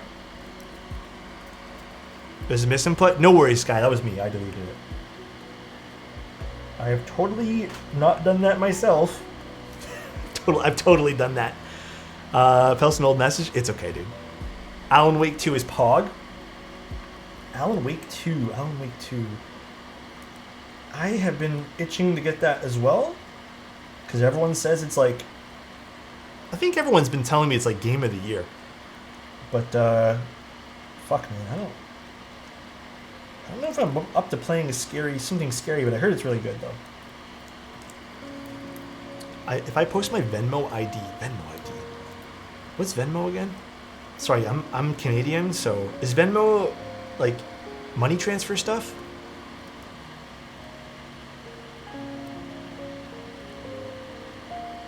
Yes, it is. Do you guys not have just like direct e-transfers from your bank? It's owned by PayPal? I've always been so confused why America doesn't offer, like, not all banks do that? Interesting. I've watched all your videos but never seen you live before. What's up, Banana? How you doing? Why is your name Bananas Hurt? I'm very curious. But how are you doing today? I know my bank does it with Zeal. I guess we're spoiled here in Canada, huh, Trudeau? We're kind of spoiled here. We have like, I swear we have e-transfers and they're all free from like every single branch of banks ever. It's the one thing we have? Yeah. I have a question for people in America. Do you guys still do it? Okay, why is my camera doing that? Do you guys still do that thing where you give them the credit card at a restaurant and they walk to the back with the credit card and you sign a check afterwards? Do you guys still do that there? I know that was like a really big thing. You know what I think it is? Yes? What? Dude, I do not trust people in this day and age for that. I definitely do not trust them. It's the photos. I'm just gonna hide them. I do not trust that, bro. Holy. I thought that was just people joking around, but... Is it just people, like, do people not offer, like, do those companies not offer, like, just tap or chips or something? Like, why, what's the benefit to doing that? They only recently started using chips on debit cards? What the? Why? I feel like it's been a long time too. So this is not just like a last year thing, you know? Like, I don't know. That's strange to me.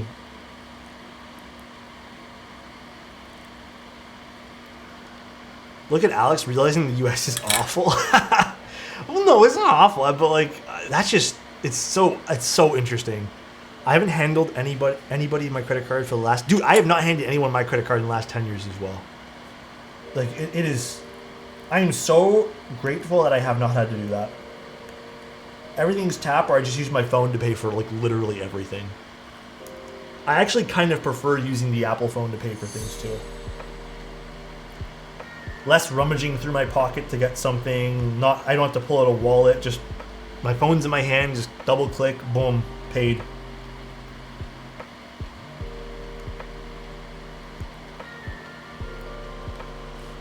It is awful. Source me in American. The US is a little special. We will put it that way. Me too. I have to look up my pin sometimes. Oh, I've definitely had to do that too. Definitely had to do that. I guess it's a good problem to have.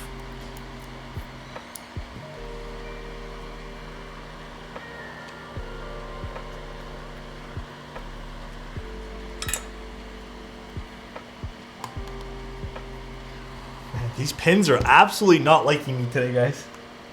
Fuck. Every one of them is just like bending. Like they're so malleable. They're super fragile pins. I have not had this happen in such a long time. I used to have this happen all the time when I was building keyboards to start, but I thought it was a very normal thing. Is it? Was that thunder that I just heard? Is it supposed to rain or something?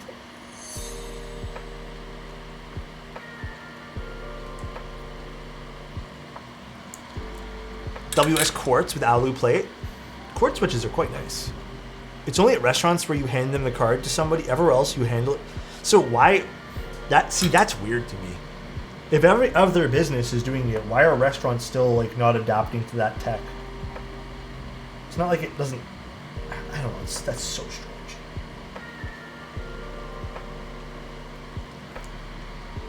Why do you need a fan when soldering? So the fumes, I believe, are the flux. It's not so much the solder, if I remember correctly. But breathing it in is not the best for you. I technically actually want to start wearing gloves when I solder too, but I've been very good about washing my hands like pretty thoroughly after I solder these days.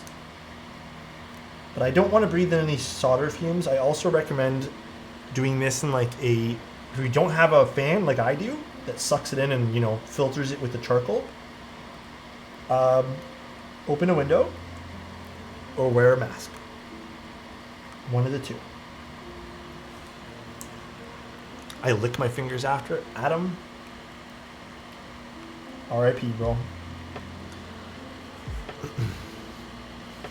Will it set off fire alarms? I don't know.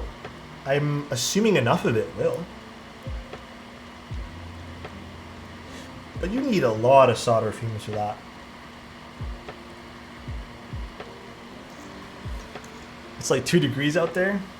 I'm not gonna lie, man. The other day, my girlfriend was at work. I was boiling hot inside her condo. We didn't have any heat on. I think it's just like sometimes the condo unit gets so warm. I had to crack a window open, dude. Disaster Vibes, thank you so much for the Prime, man. I really appreciate that, dude. Oh, I change the filter once a month. So there's no need for a filter change redemption. And I don't have the money to keep changing it at the rate that you guys would probably redeem that, to be honest.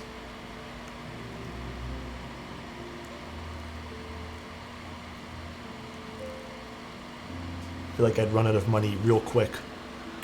The fan is from Amazon. I think if you're looking for the fan, if you guys want anything that I'm using, exclamation point kit.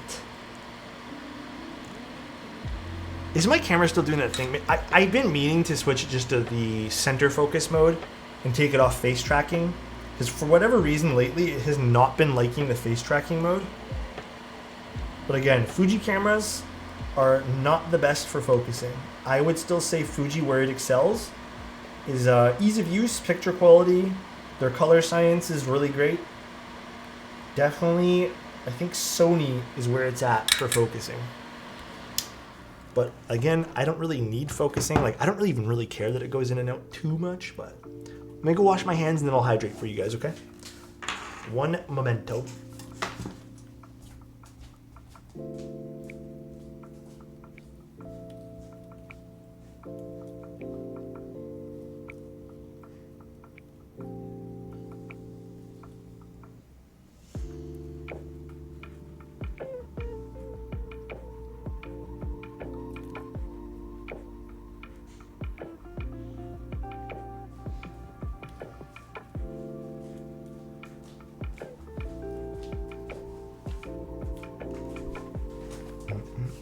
Comes back with coffee. Oh, I don't even need to. I got some right here. I missed a switch. Did I actually?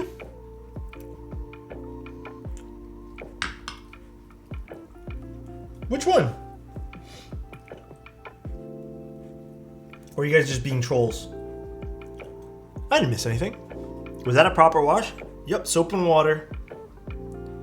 I didn't miss anything. Come on, man. Come on, dude. At least I didn't see anything that I missed. Alex stream while cooking dinner is the one? Hey, yo, bro. How you doing today, Zach? Did I ask you that today?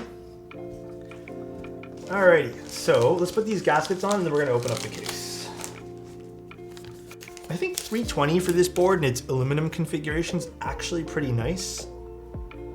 Ooh, is there a particular way that I have to put these on? Because it looks like there is. Okay, let me open up the board first. Body pillow. I still love this color. This is perfect to me. This is like my ideal shade of like beige or whatever you want to call this, stone, or I think this is the safari one, but ooh, this is pretty. This is so pretty. You know, the Pixelspace thing is kind of growing on me now, but I still think this would look so nice if it was plain. Again, I know they have the other one with a little tab at the bottom, but I still would want this to be super plain. Bananas Hurt, thank you so much for the Prime, man. I really appreciate you, dude. When is the Alex Soto's body pillow release? I don't know about that one. But thank you again, Banana. I hope you're having a good one here. Now there's two bananas. There's AT Banana and Bananas Hurt. Can you put it next to the Envoy? Yes. After I'm done building it, I definitely will grab it for you and take a look at it. I think that'll be interesting to see the color difference.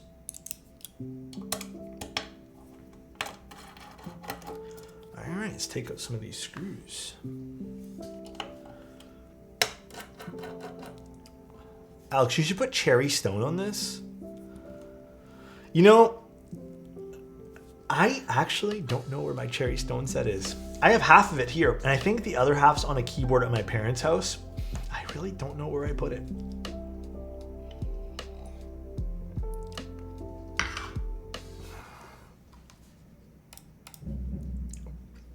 Burbs, I need you to chill. It's the Lord's Day, bro. It's the Lord's Day, all right, Burbs? God damn. Don't do me like this. Wait, did I miss a Burbs message? I am not good at focusing either when I'm this hunk of this massive sex demon in front of me. I can barely focus. Oh my God, Burbs. Jesus, man. My more sussy message, I have to be direct now. Greg's Day, amen? God damn, Burbs. The capsule's still my favorite board from Pixelspace. It is so, the capsule's really nice. I'm kind of sad that I gave mine away, I'm not gonna lie, but it is really nice. Pixelspace actually has some pretty nice designs, I will admit. All right, let's take this apart. So this should just pull off now, perfect. So here's the inside, and I do want to just take a look, like a look-see what's underneath the hood over here, if you want to call it that. This does require a different bit to get in there, but it's not, I guess it's not the end of the world. Although I prefer when people use one bit for everything. Because the PCB daughter board is actually quite interesting, I think. I guess we just flip this over. So there's a big diffuser here, And the daughter board itself, do you guys want to take a look at the daughter board? So it is completely proprietary, by the way. This is a daughter board that you would not be able to purchase should something happen to it, assuming that the group buy doesn't sell extras for this kind of stuff. But I won't unscrew it from here, but this is the daughter board.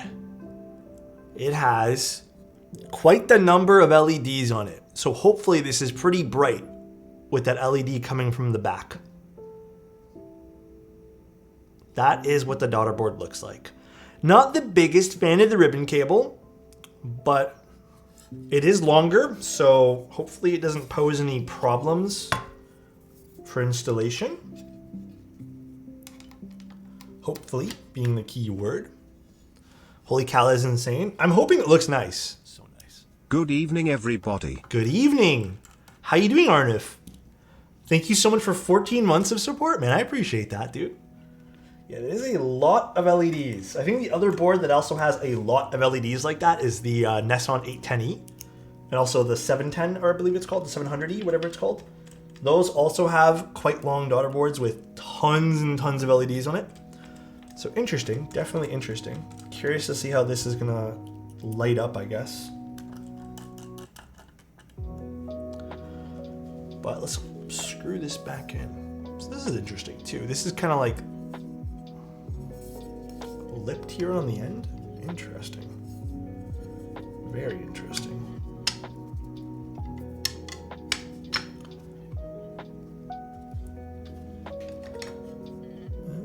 Am I putting this on right? Was it the way it went, or did it go the other way around? No, it definitely went this way. This is the sunken screws there. Oh, it did go this way. My bad. God trying to shop NK Black Friday Cyber Monday, already getting a kit. Wait, what happened? God trying to shop Novel Keys Black Friday after... Wait, what? After already getting a kit to work on for Christmas. Oh, budgeting issues. Dude. All I can tell you is do not overspend. I don't care what the brand is. I know I work for Novel Keys, so I probably, shouldn't spread this message, but if you feel like you're going overboard, I would put the credit card away. I would personally not spend. And then how does this look? Interesting. So I will need to unscrew this mid frame to get access to the gaskets.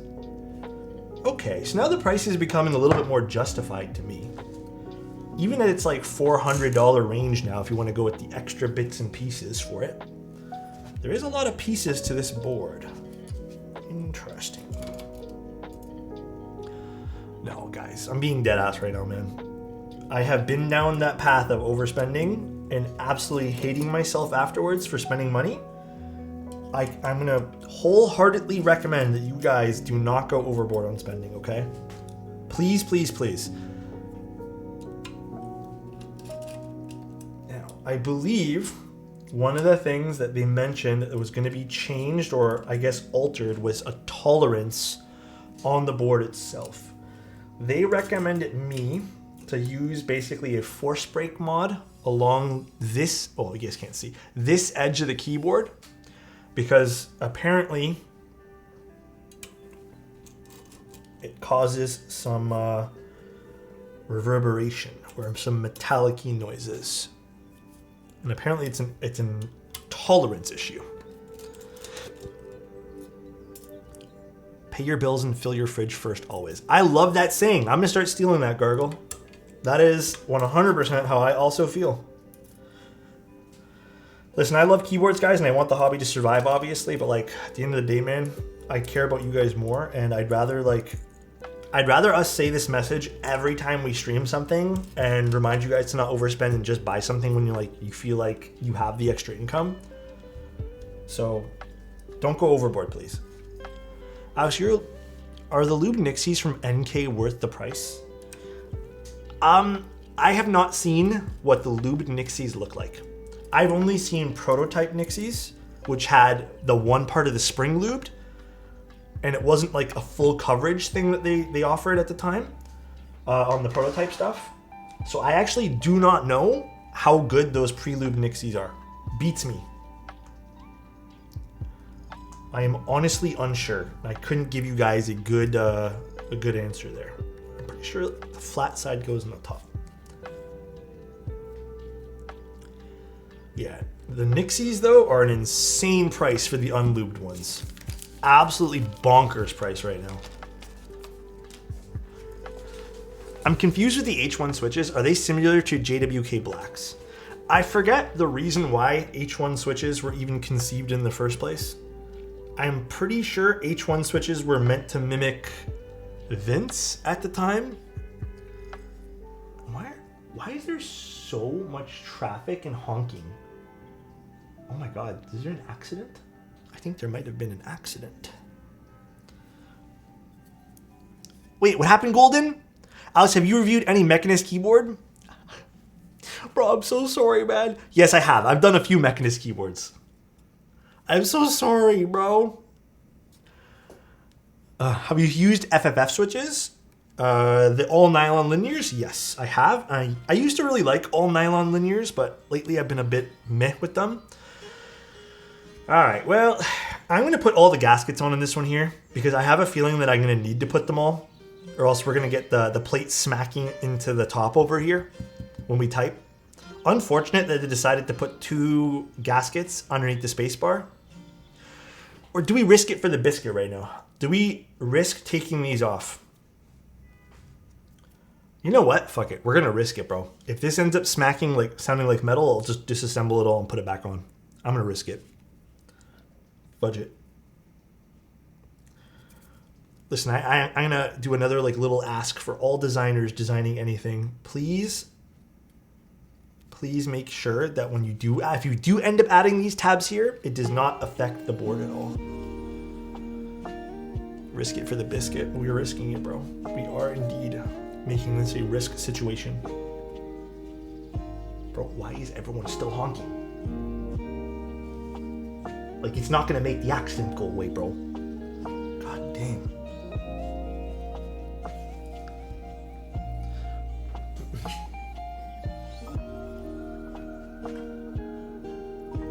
Alright. Damn. This mid piece is kinda heavy. Average Toronto drivers. Just curious, couldn't technically remove the parts altogether? What do you mean? Which parts? Like the little tabs? You could cut them off. You could just literally chop it off. So I'm using my horn, Alex? Dude cut me off? Yeah, you could literally just chop them off. It's okay, V-Dub. V-Dub, how have you been lately, bro? Has everything been going good in your life? Recommendation for budget IEMs. Dude, everyone recommends those new Critical ones. I have not had a chance to use them at all. I also think those Moondrop Arias are still great, but apparently there's been some really good releases for IEMs. Z-Mira, thank you so much for a tier 1 here. Welcome here to the channel. We have a lot of honking going on in the channel today.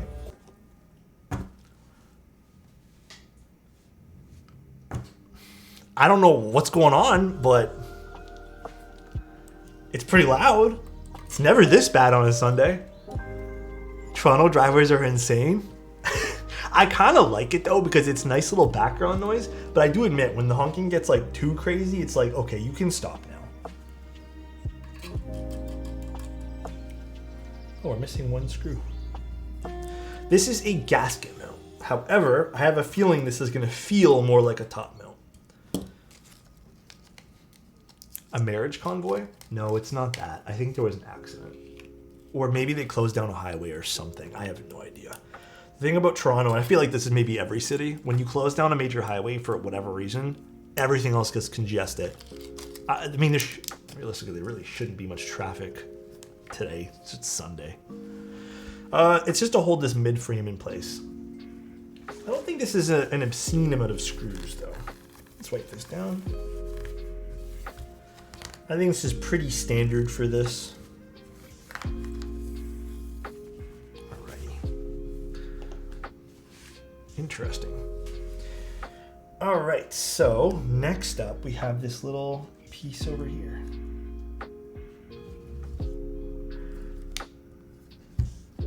And, okay, I don't remember which way this goes in properly, but let's do like this. Let's flip this around. Mr. Suit Type Beast, kinda. I think this is just gonna go with the blue facing down, I wanna say.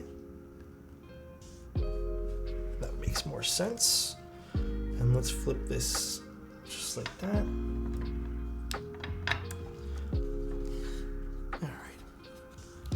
Have you reviewed any Mechanist board like the Clip A series? Have I not done a Clip A? I own a few Mechanist boards. I've taken a look at most of them. Mechanist. I spelled that wrong. Mechanist. I'm sorry, but I thought I answered that question saying I did, but I guess maybe I didn't. Mechanist keyboards. Let's see. I'll tell you which ones I've actually looked at. I'll just go through all their products, cases. I have not looked at the Berg. I've done the Urskog. You can find that review on my channel. I've done the Fiel. I have a Clip A. I love the Clip A. But yeah, the only one I have not looked at is the Berg. And there's been a few other Mechanist boards I feel that aren't listed here anymore.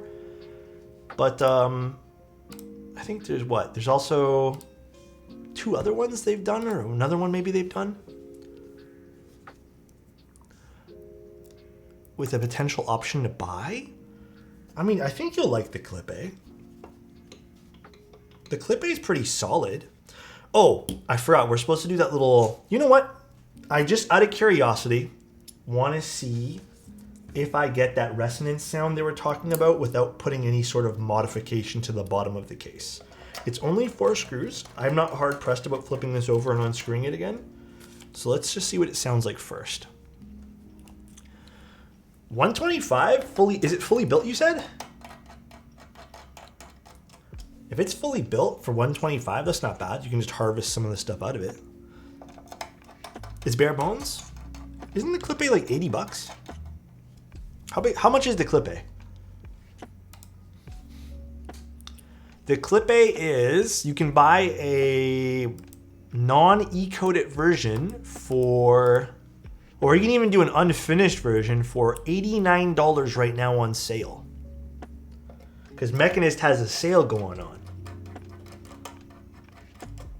The Clip A's out of stock? No, Clip A's in stock. It says add to cart. Oh, the Clip A S. Which one's the S? See, I don't know which one the S is. Is the S out of stock? That's what I'm saying. I have a tray mounted one. I have the Clip A T. Sorry, I didn't realize we said S. I didn't know there was two different ones. Yeah, I don't know. I haven't seen that one there. I haven't actually reviewed that one there. But, I mean, if you can't get any more, $125 is not a terrible price. If you really like it, I would say pick it up. I like Clip A boards. Quality is quite nice on them. All right, so I guess let's just see. Okay, I see what they mean. Peanut butter gifted a tier 1 Thank you, sub Gargle. to humanoid. So this tolerance here,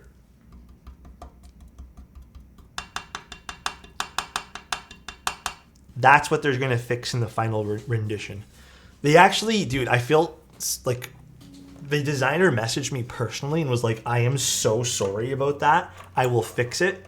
But apparently I think Deboki in his video noticed it.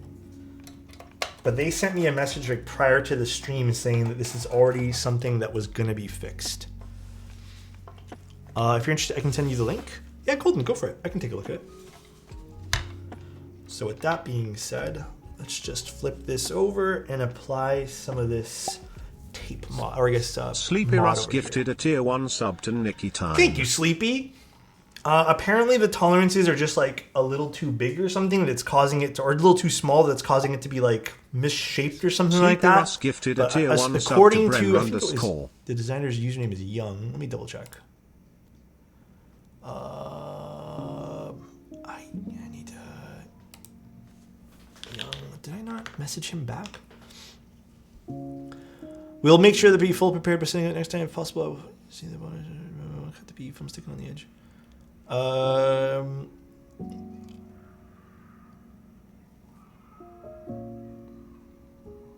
Why are people yelling outside now? What's going on?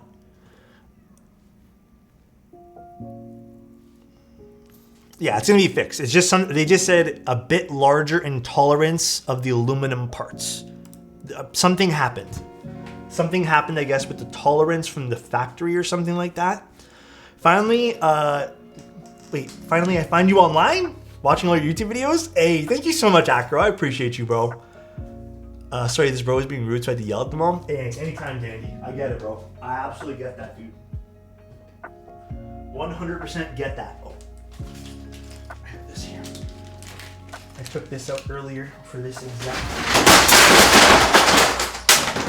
Something fell. My bad. My boxes all fell over. There were nothing. They're just empty GMK boxes. It's nothing special. Man, that's all my GMK boxes all fell. Damn, Rip Greg. Oh, they're just empty cat boxes and stuff. Not a big deal. I'll do this later. They're just GMK stuff. GMK collection? That's okay, babe. Don't worry about it. They're just GMK boxes. Is Greg alright? Greg's not in there. These are just shitty GMK boxes. They're not the actual plastic ones. They're just all these. Well, there's actually 2 new ones. Nice. Zach_PD gifted Thanks, Zach. a tier Appreciate 1 sub you. to Adam Fluke. Oh well. Time for a poll. Is it messed up? Oh, we can do one of those. You guys can guess if it's messed up after falling over. I had them on my top shelf, and I guess one was weighted differently or something. I guess so. It's not even that many. I don't even know why it made so much of a noise. It's only 4 or 5 of them. Maybe scuffed. Now that you've opened the stream, Niagara Falls is the 3rd most majestic sight I've seen. Is Niagara Falls that majestic? My issue with Niagara Falls is every time I go to Niagara Falls, it's packed as all hell. Mind you, it's been a few years since I've been, so it's pretty majestic. I guess it's the time of year you go too. Sleepy, thank you so much, bro. I appreciate you, dude. So nice. Sleepy Russ How gifted a did tier Evo 1 do sub this? to Ninja P. Wait, hold on. They sent me a reference picture on how I should do this.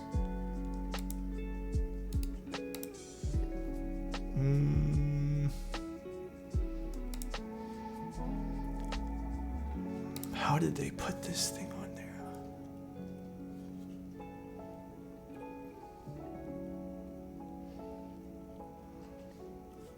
Sorry guys, give me like a few minutes to figure out how they did this. I guess just along the edges. Okay. The falls are cool. The rest is a tourist trap. Oh yeah. I have never been to the American side, but I don't disagree. The rest feels like a tourist trap sometimes. Alex, do you have a recommendation for storing keyboards that isn't just like stacking them on top of each other? That's all the recommendation I have. Keycaps I have recommendations for, but right now I don't have any more plastic bins, so hence why I have a lot of half-empty GMK boxes that just tumbled over. Because the bins haven't gone on sale yet, or at least every time they have gone on sale, I haven't been able to purchase them. But I really don't like the GMK boxes to store. But for keyboards, I don't have a good way to store them, unfortunately. Come on.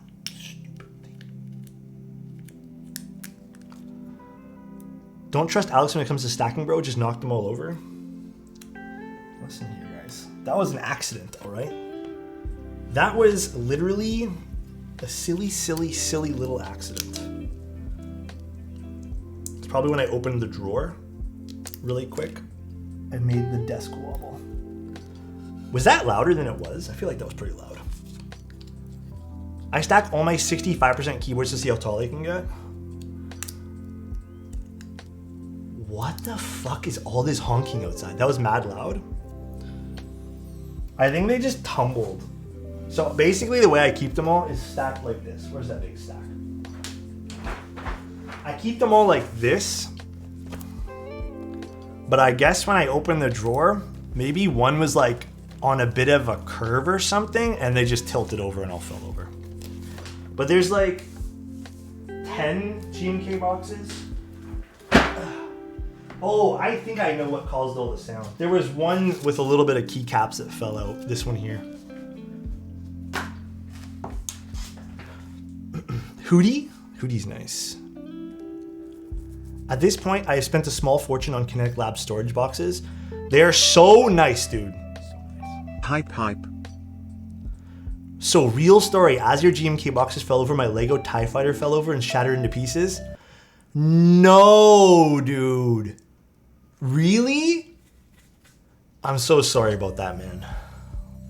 That actually sucks. The GMK box is super easy to fix. I'm just gonna literally pick them all up, but like, that actually sounds like it sucks. I'm so sorry, bro. Damn. Do you actually glue them together, Gurgle? How many pieces is the TIE Fighter? I think I would be devastated if a Lego of mine broke. But I don't own Lego, so luckily I can avoid this heartbreak. A lot? I can imagine it being a lot. Isn't the Millennium Falcon like a crazy amount as well?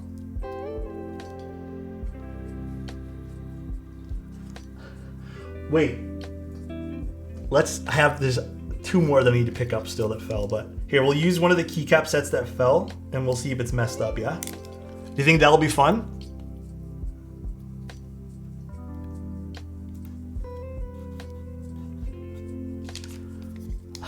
The big Star Destroyer? No, okay, I don't have Greg and GMK. It's only, guys, the only thing that fell over was GMK boxes. It wasn't actually anything that's in a plastic box, and Greg is in a plastic box. This is really just like the sets I've got in the last like week or 2.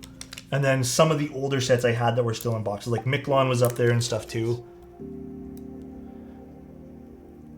I'm using the PCB, not the PE foam, but I'm just using the stabilizers stickers to force break it. That's always what I've used. Drew, thank you so much for the tier 1, man. I appreciate that. What if the fall made them not messed up? That's what you guys are gonna have to guess. Maybe I put them, because I only cleaned them up this morning. So maybe I put them on something funky as well. It's all right, funny moment. Funny moment. All right, let's put this back. My friend got a Falcon and his mom dropped it. That's heartbreaking. See that?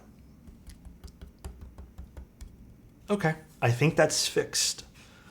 Whatever, I don't even exactly know how that happens in the factory, but apparently it wasn't a thing in the prototype, or like the early protos, but apparently it was a thing on the latest rendition of them.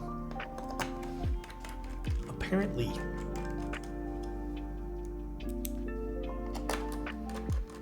Tolerance issue, I guess, probably.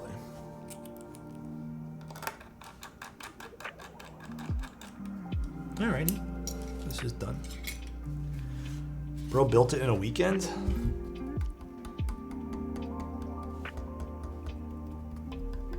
All gone. Perfect. Okay, let's pick a keycap set that fell. Okay, so I'll let you guys have 2 choices. 2 choices. We have Minimal that fell, and we also have DMG that fell.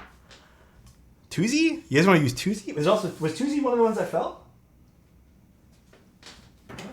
Oh, it did fall. You're right. Or Tuzi. Which one do you guys want that fell?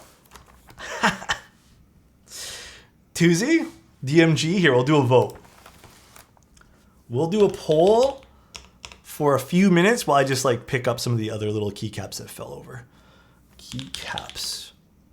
Tuesday, DMG, or minimal. Here, you guys have 3 minutes. Poor Hoogie. Fell over too. Oh, you know what? Probably made a lot of noise too. PBT Raw fell.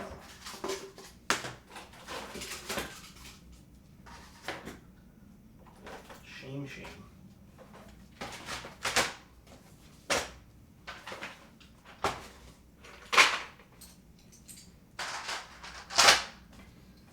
All done.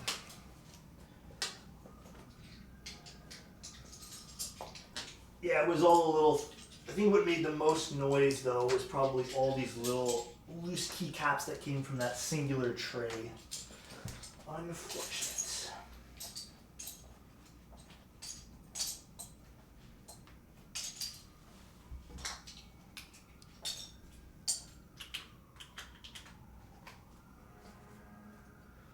Unfortunate.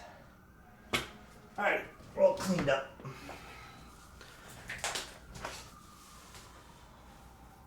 Whew. DMG. People always put DMG on purple boards figuring it's based on the off-white Game Boy. Oh, it's between Tuesday and DMG. You guys have to pick on one, man. I'm not doing split. If it's a draw, I'm deciding. If it's a draw, I'm literally picking for you guys. Is it wrong that I feel like I want to be so nosy and sit on the balcony to watch what's going on outside? Is that wrong? I just feel like I want to do that today. If it's a draw, put minimal. Bring a coffee and a blanket. Yeah, if it's a draw, I'm picking minimal. That's so true. Thank you for that, Shark. If it's a draw, I'm picking minimal.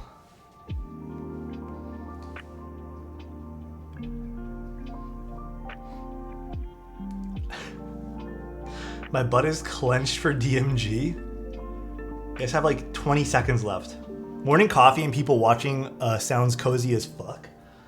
People watching is kind of cozy. Oh, it looks like it's gonna rain though, or something. Or do some snowing or something. That's crazy to me.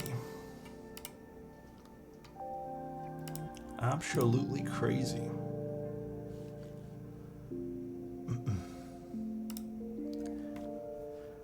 I've just started getting the keyboard rabbit hole and I feel like it's gonna be a slippery slope. Oh, it definitely is a very, very slippery slope, dude. I 100% agree with that. But you know what? Just make sure you don't overspend. That's all, dude. Ooh, DMG.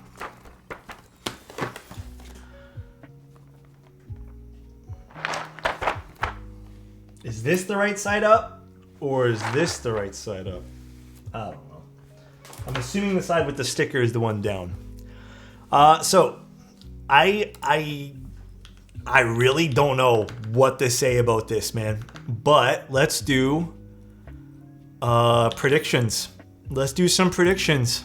Is this set gonna be messed up? You guys have 2 minutes to vote. Even if one keycap's completely off. It can be half off, it can be like a quarter off, it can be 3/4 off. But if it's fully off or I deem it to be completely messed up, then it is messed up. There's no arguing with that. This is a pretty big bait because this is one of the keycaps that fell off of my shelf. It's the top of the shelf, just so you guys understand. It's a 6-foot shelf. And I unfortunately don't know what happened, but I just keep all the GMK boxes stacked there.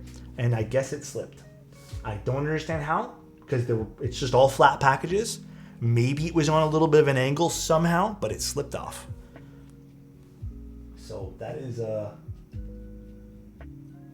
to you guys. That is all up to you. If you guys vote nope, it's a big win.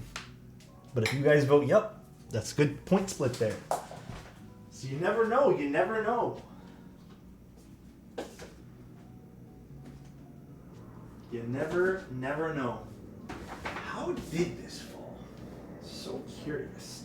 I'm going to put the other keycaps back to where they just were, and let's see if it falls again. Let us see. Because I don't want them on the floor. I am trying to do this thing where I just don't have things on the floor anymore, because I absolutely hate it. Believers rise up. I don't know. I don't know if I'm a believer, but...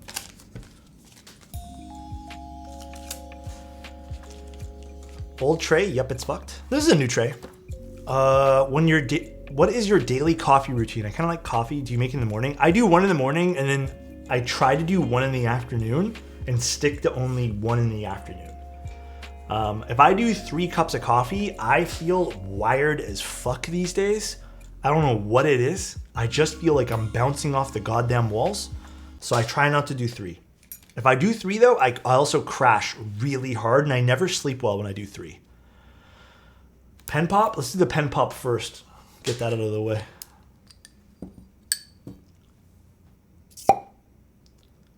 Have I shaken it? It actually just fell from my shelf, Saint. So we're gonna see. There's your pen pop. Pretty nice, pretty solid pop.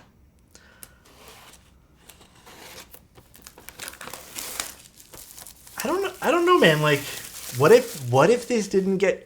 If this survives off of a shelf fall and is not like if this is like minimally fucked up, I'm gonna be surprised. I don't know. I don't know how I feel about this. Okay, first row's looking good. That's impressive.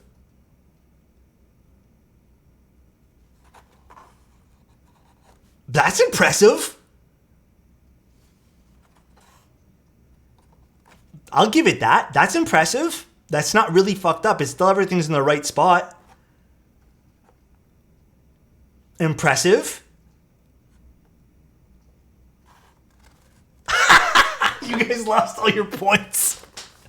Hold on. Wait 1 second. Wait. There's still the bottom. No, man. This is good. Like, I think this is supposed to be there, but like, it's still in its row. This is good. That's crazy to me, bro. That's crazy, dude. Doubter's trembling right now. We rich baby. Dude, that's good looking. Like, that's not fucked up. Like, I would be like, if this was a normal day, I would be like, yes, this is awesome, dude. This is awesome. That sound is fake. That sound was not fake, bro. Holy shit, I'm blown away. I am so curious how many points the believers for... Oh my... You guys voted 1.2... Come on. 1.1 million on Yup. I'm rich now.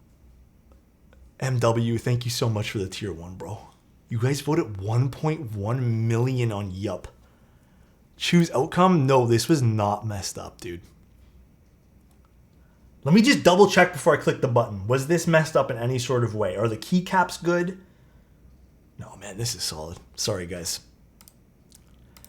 That's a nope.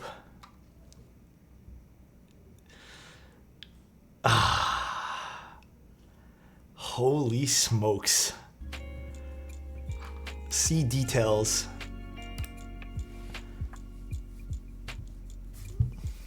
"31 people are splitting 1.2 million points almost. 31 people only.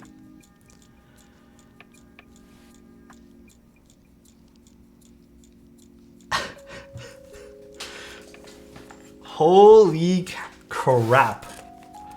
I'm telling you guys, it sounded bad, but it wasn't really much that fell. It was just keycaps.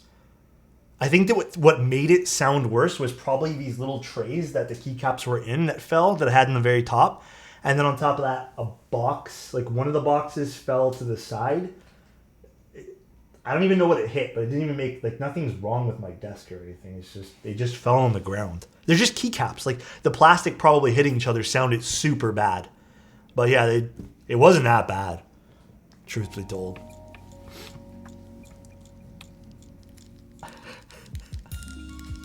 It was all a setup. I told you guys, it sounded way worse than it was.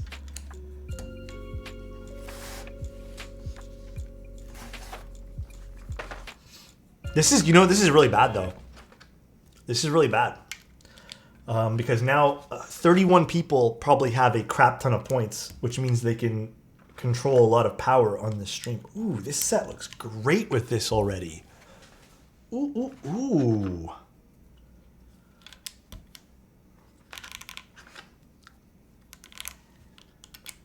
Is DMG in beige kind of a banger or what?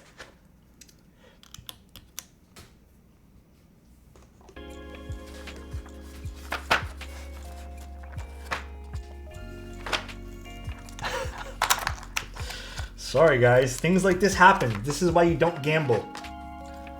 This is why an IRL story of why not to gamble.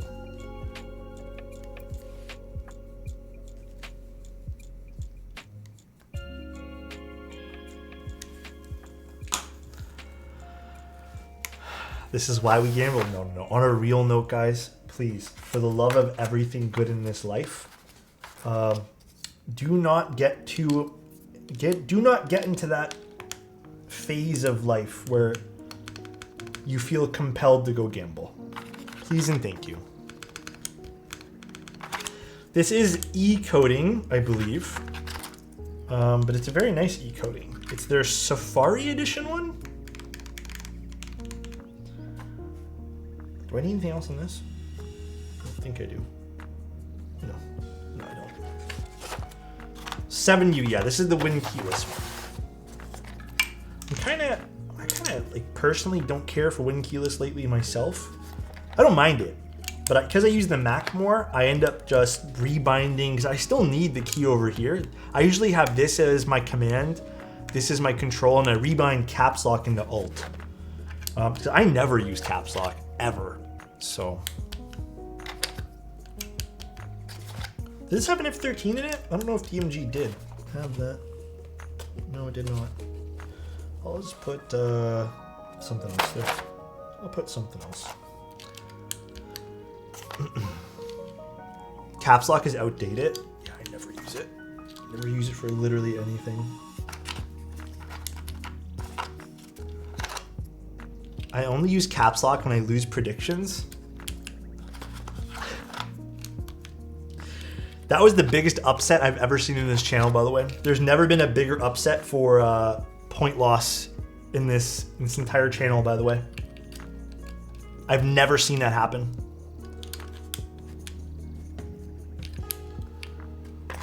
Crazy. That is wild.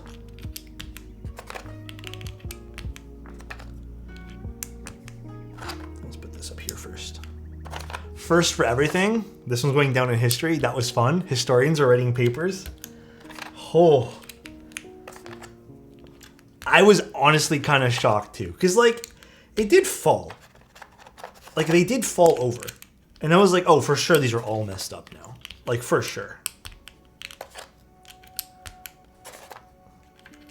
Believers making it out of the hood with this one. God damn, dude. Ooh, I think, okay. I'm gonna have to go in and resolder this switch. This switch, for whatever reason, is on a bit of an angle. So, we're just gonna ignore this switch here. Is it a switch or is it just the, it is. Seems like it may have slipped out a little bit while I was soldering it in. So you'll see it has a little bit of a gap there. I just need to go in and fix that myself. That is on me. That was just the switch being a bit loose, I guess. I've never, I mean, I get why they don't have a lot of support on that key for the plate. That's because it's part of an ISO plate as well, so it's okay. I'll go in and fix that after stream today. Do people really use caps lock these days? I don't. I just rebind it to alt or something. I think every board I have is rebound to something else, but I don't have any keys for it other than control and caps. So I rebind it to just something random. Depends on the board too, right?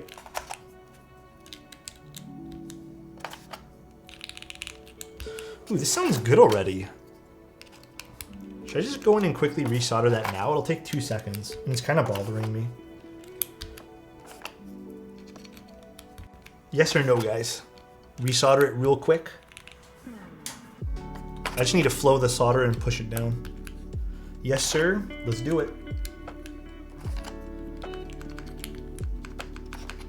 Okay, spacebar is fine. It's not rattling or anything without the gaskets. That's good. DMG looks really hot on this board, by the way. Although I hate that DMG doesn't have an F13 key. Or does it and I'm just not seeing it? That kind of bothers me a little bit, but whatever. What am I putting there? There's not even really a whole lot to put there. You know what? I'll just put an artisan. Here, we'll use one of the Salvin artisans. Let's put this guy.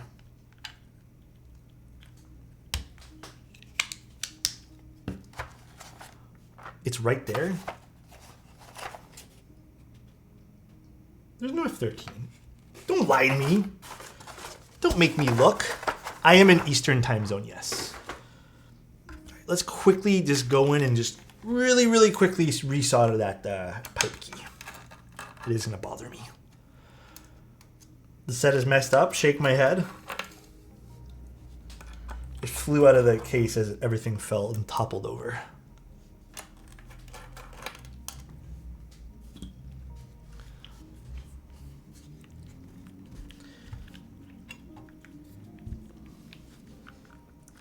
What side is it on? This side?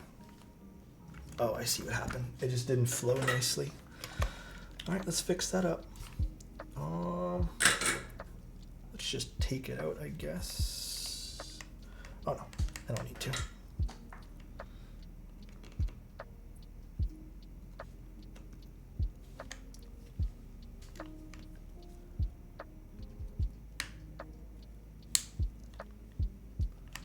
What's going on with this switch? Why is it not?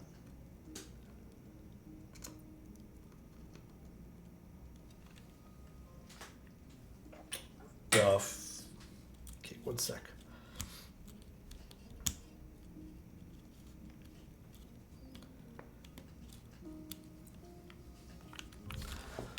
I'm gonna do this in my lap.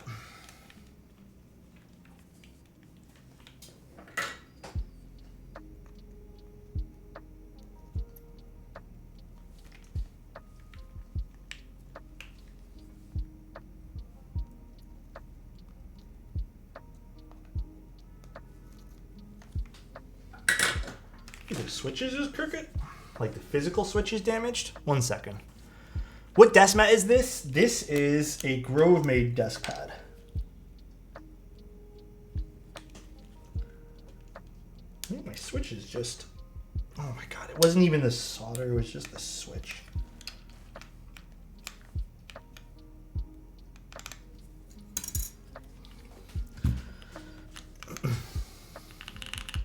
It's a little better. The switch is a little bit deformed, I guess. It's fine. A little better now, though.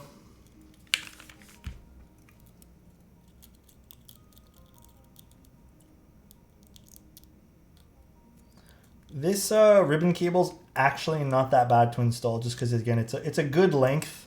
It's not like it's too tricky to get in. There are some ribbon connectors, though, that are just, like, absolutely outlandish to push in.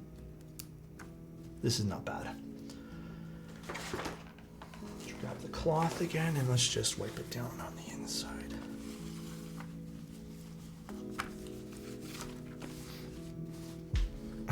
How long does it take to lube switches, roughly? I would say 90 switches approximately take... For me, at the very least, I don't know, like 2 to 3 hours. If I'm really, really, really focused, 2 hours. If I'm not really, really, really focused, 3. I'd say at most, if I'm having to do like a lot of mods to the switches, 3.5. I would set aside like 4 hours total. What the hell, Chappie? The first time I looped switches, yeah, I would say like the same as Pedro, probably 6 hours. Probably around that time span for the first batch of switches that I ever did. And then you just get faster and more experience. I think though, you know what though? I used to do both the bottom and the top housing. Nowadays, I only do the one section of it, so. All right, here's the board. I actually think this turned out quite nice. It looks very pretty to me. Got a little DMG action going on in the Safari colorway here with the stainless steel accents that are polished. This particular variation comes in at around $465, which is definitely on the higher end. I will say most of the parts feel very premium. The coating is great. I don't love the shadow icon over here. The font choice, the typeface is not the best. I know they have another version. I don't know what that looks like, unfortunately. And I don't love the Pixelspace logo. I think this would have been better and looked a lot cleaner if they had stuck that on the side over here on the back and left this blank. They do have another version of this with no Pixelspace logo being gigantic like that, so appreciate that. I like the accent where the seam is, having a little bit of that PVD, or not PVD, sorry, the polished stainless steel over here. I really, really, really like that. That looks good. Also, the side profile of the case, pretty typical. I wouldn't say there's anything too crazy about it, but it does look good still. Now, this does have a giant LED on the back over here, which is pretty neat. And it does have both the silver accent pieces on the back and the front, which I think makes the board quite unique looking. But let's see what this looks like when I plug it in. Oh, sorry, my cable gets a little bit weird when it's on an angle. That's on me. Hold on. I'm just gonna use this other cable. When I put the cable on an angle, sometimes it just does like not want to connect. Oops. We'll use this one here to show you guys. There we go. That is pretty bright. That is pretty crazy. And if you put this down, let's see if I turn off the lights, because I'm never in this brightness. Okay, and there's some LED happening where the badge is as well. This is cool looking. I can appreciate that. Now my cameras are really dark, like your eyes are gonna adjust to this completely differently, by the way. It's kind of cool. I would say though, it says that you can actually see this. Like in person, you can actually really see this. Now when the light's on, like my big light is on, I can't see this at all. So imagine this being daylight. But it does look pretty good when you have a bit of a shadow. Like, look at this. So like if you had the light kind of going into this way, you'd be able to see some of that RGB.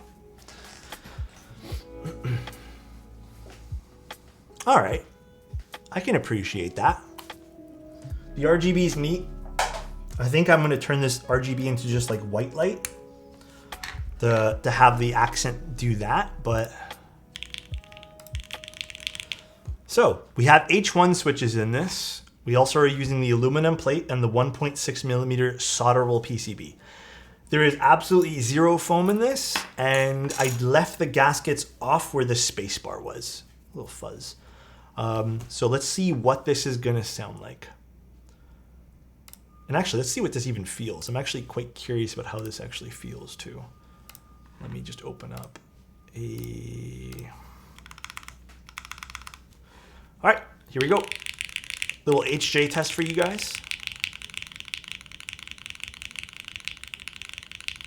Okay. That's not bad, actually. Little HJ test going on.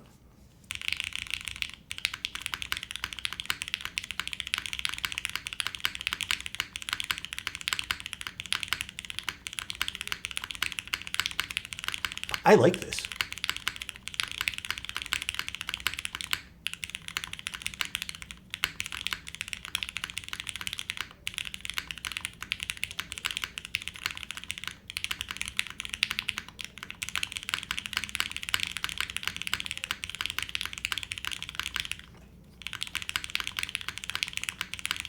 Alphas are good.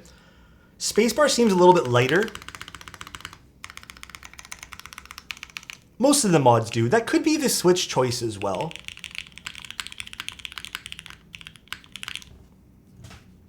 The good thing about this is it sounds really full, and I think this is a very solid sound profile for what it is too.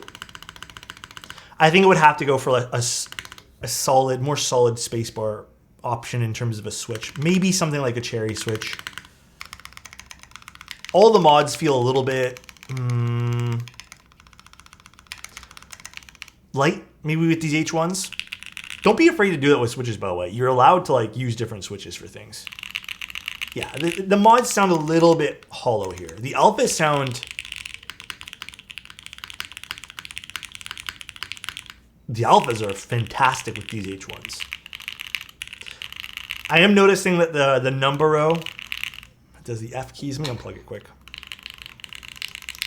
Actually, no, the F keys are good. I thought they'd be a little bit metallic.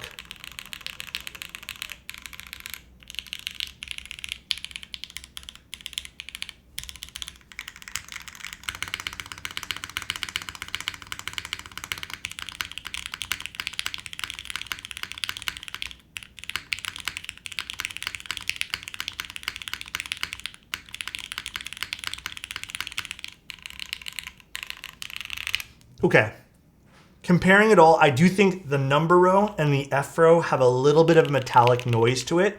I'm wondering if that's just because of the, I guess, tolerance issue that this prototype is facing on the top there, where we had to force break it essentially. Alphas are fantastic. I think the spacebar has a lot of character. The spacebar probably can sound really good. I probably just need to switch the actual switch of it. So I do think the sound profile is here. I do think this feels really nice as well too.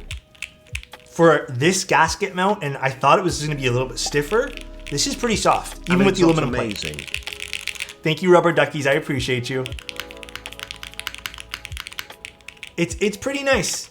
Perhaps some of that sound is being lost because we are using that kind of like skeleton plate of the aluminum version here. But it's comfortable too. The front height feels good at 18 mil. I think this is pretty nice. Yeah, I like the chrome in the front, like the stainless steel, and I like the stainless steel accent in the back too. Alex, have you watched I Think You Should Leave? I have not seen that, no. It could be the plate assist. It could be a little bit of that plate happening as well. Overall though, the sound is nice. I think the overall build has a lot of character to it too. Like I said, I do not like the shadow word over here, and I do not like the big logo on the back. Overall though, I have yet to see a board with this kind of like, you know, top and bottom kind of consistency thing going on here. The bezels are a good width for me. They're not too big, and they're at a good spot. I think the board looks good. Type on the Bauer. Here, let me bring it to the front. Ooh, for some reason I thought this had grips on the side.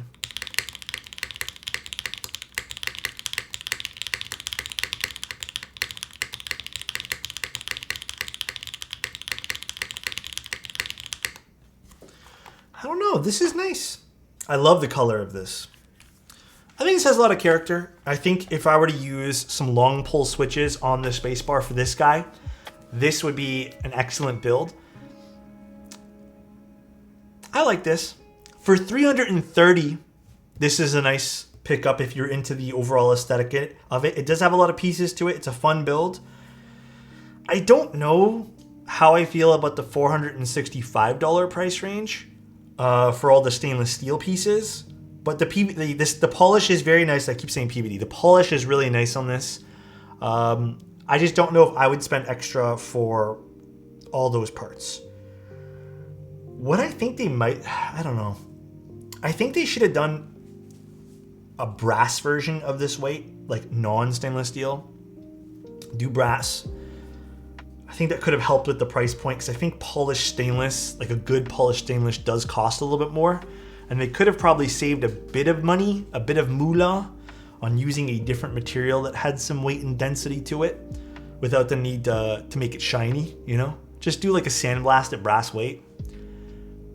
But $320 is decent.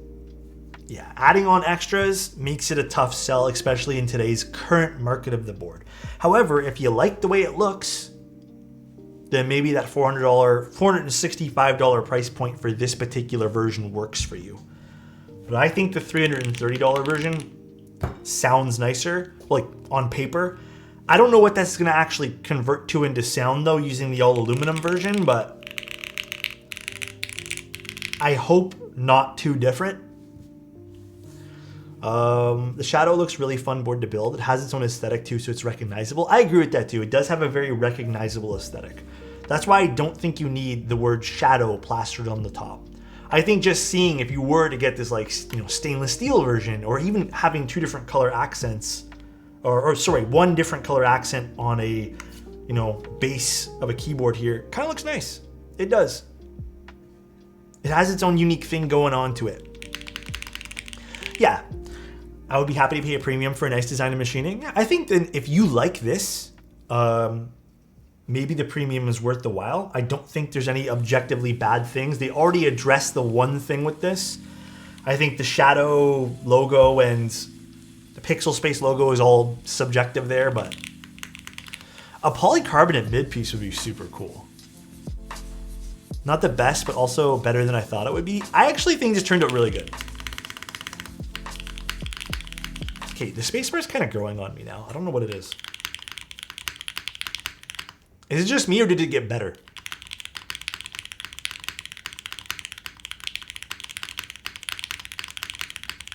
I think it got better, no? I don't even know what I did different. I think it's just settling in too. Like, you can't really judge a keyboard. You kind of have to type on it a little bit, you know?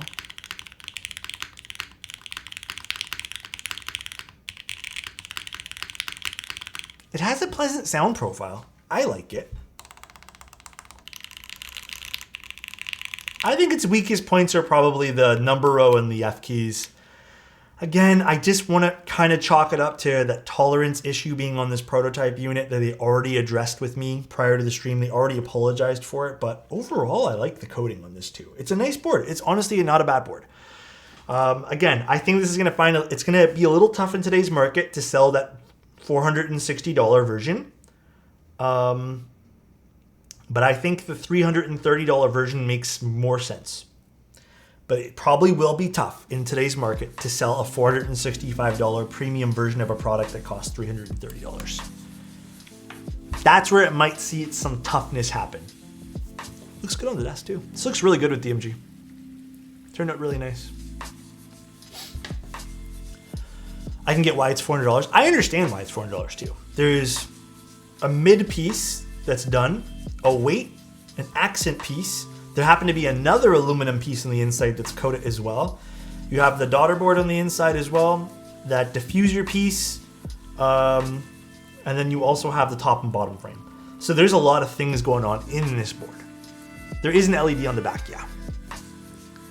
And the LED is diffused very, very, very nicely.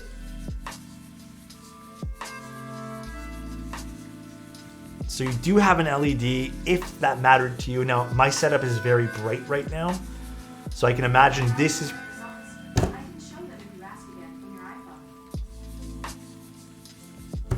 What the fuck did I say? Compliment for the non-believers? Sometimes you just gotta believe, bro. For all the people who didn't believe, I appreciate you still.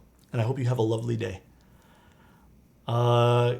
Can you see the LED from normal sitting position?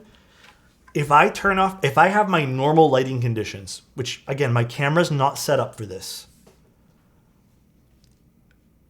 Here, you know what I'll do? Here, you guys wanna see? I would say this is how my eyes, this right here, this is how my eyes perceive my desk right now. This is how my eyes work. So I can see exactly what my camera is seeing right there. And it's pretty bright. And then if I open up the shades a little bit to get some natural sunlight in here. This is, again, exactly what I see. So it's pretty bright. Like I said, don't be fooled by the stream lights. It's genuinely pretty bright. No, Conan, I didn't realize this would take a 3-hour stream, to be honest with you. I honestly did not think this would be this long. I think I've just been like enjoying stream today, and I've just been chatting a lot. And we had some good laughs and good fun, but yeah, I was gonna do another board today. Long stream, sexy man. Oh my god, Angel, please don't make me blush right now, bro. I'm scared to turn back on my light though. Hold on one sec. Let's turn this back down a little bit so I don't blind you guys when I turn my light back on. There we go. Alrighty though. That's pretty much the stream though, guys. I hope you guys have a good one. I'm gonna go find a way to put my keycaps back up on my top shelf without them falling down this time. I know I said I'd do 2 boards today. If I have some time tonight, I'll probably hop on. But we'll see if I do that board tomorrow. I think I will. But yeah, I think today I'm just gonna work on cleaning up a little bit like I have been all week. And then I'll see if I can get on later. Thank you guys so much for tuning in today. I really appreciate you guys. Let's go see who we can go raid. I don't know who's actually on today. I feel like every time I go to raid someone, there's just not a lot of keyboard people on. I think Jay's on though. Do we raid Jay or do we raid Marshmallows? Marshmallows is doing the Gios board. Let's do Marshmallows. The Gios board is kind of nice. All right, guys. Take care, everybody. I love you guys. I hope you guys have a good one today. Good stream, good laughs. I'll see you guys tomorrow. I'll post tonight's schedule. I'll post the schedule for next week, probably tonight or tomorrow morning. But good stream. Funny day today. Love you guys. Have a good one. And peace out, everybody. Bye.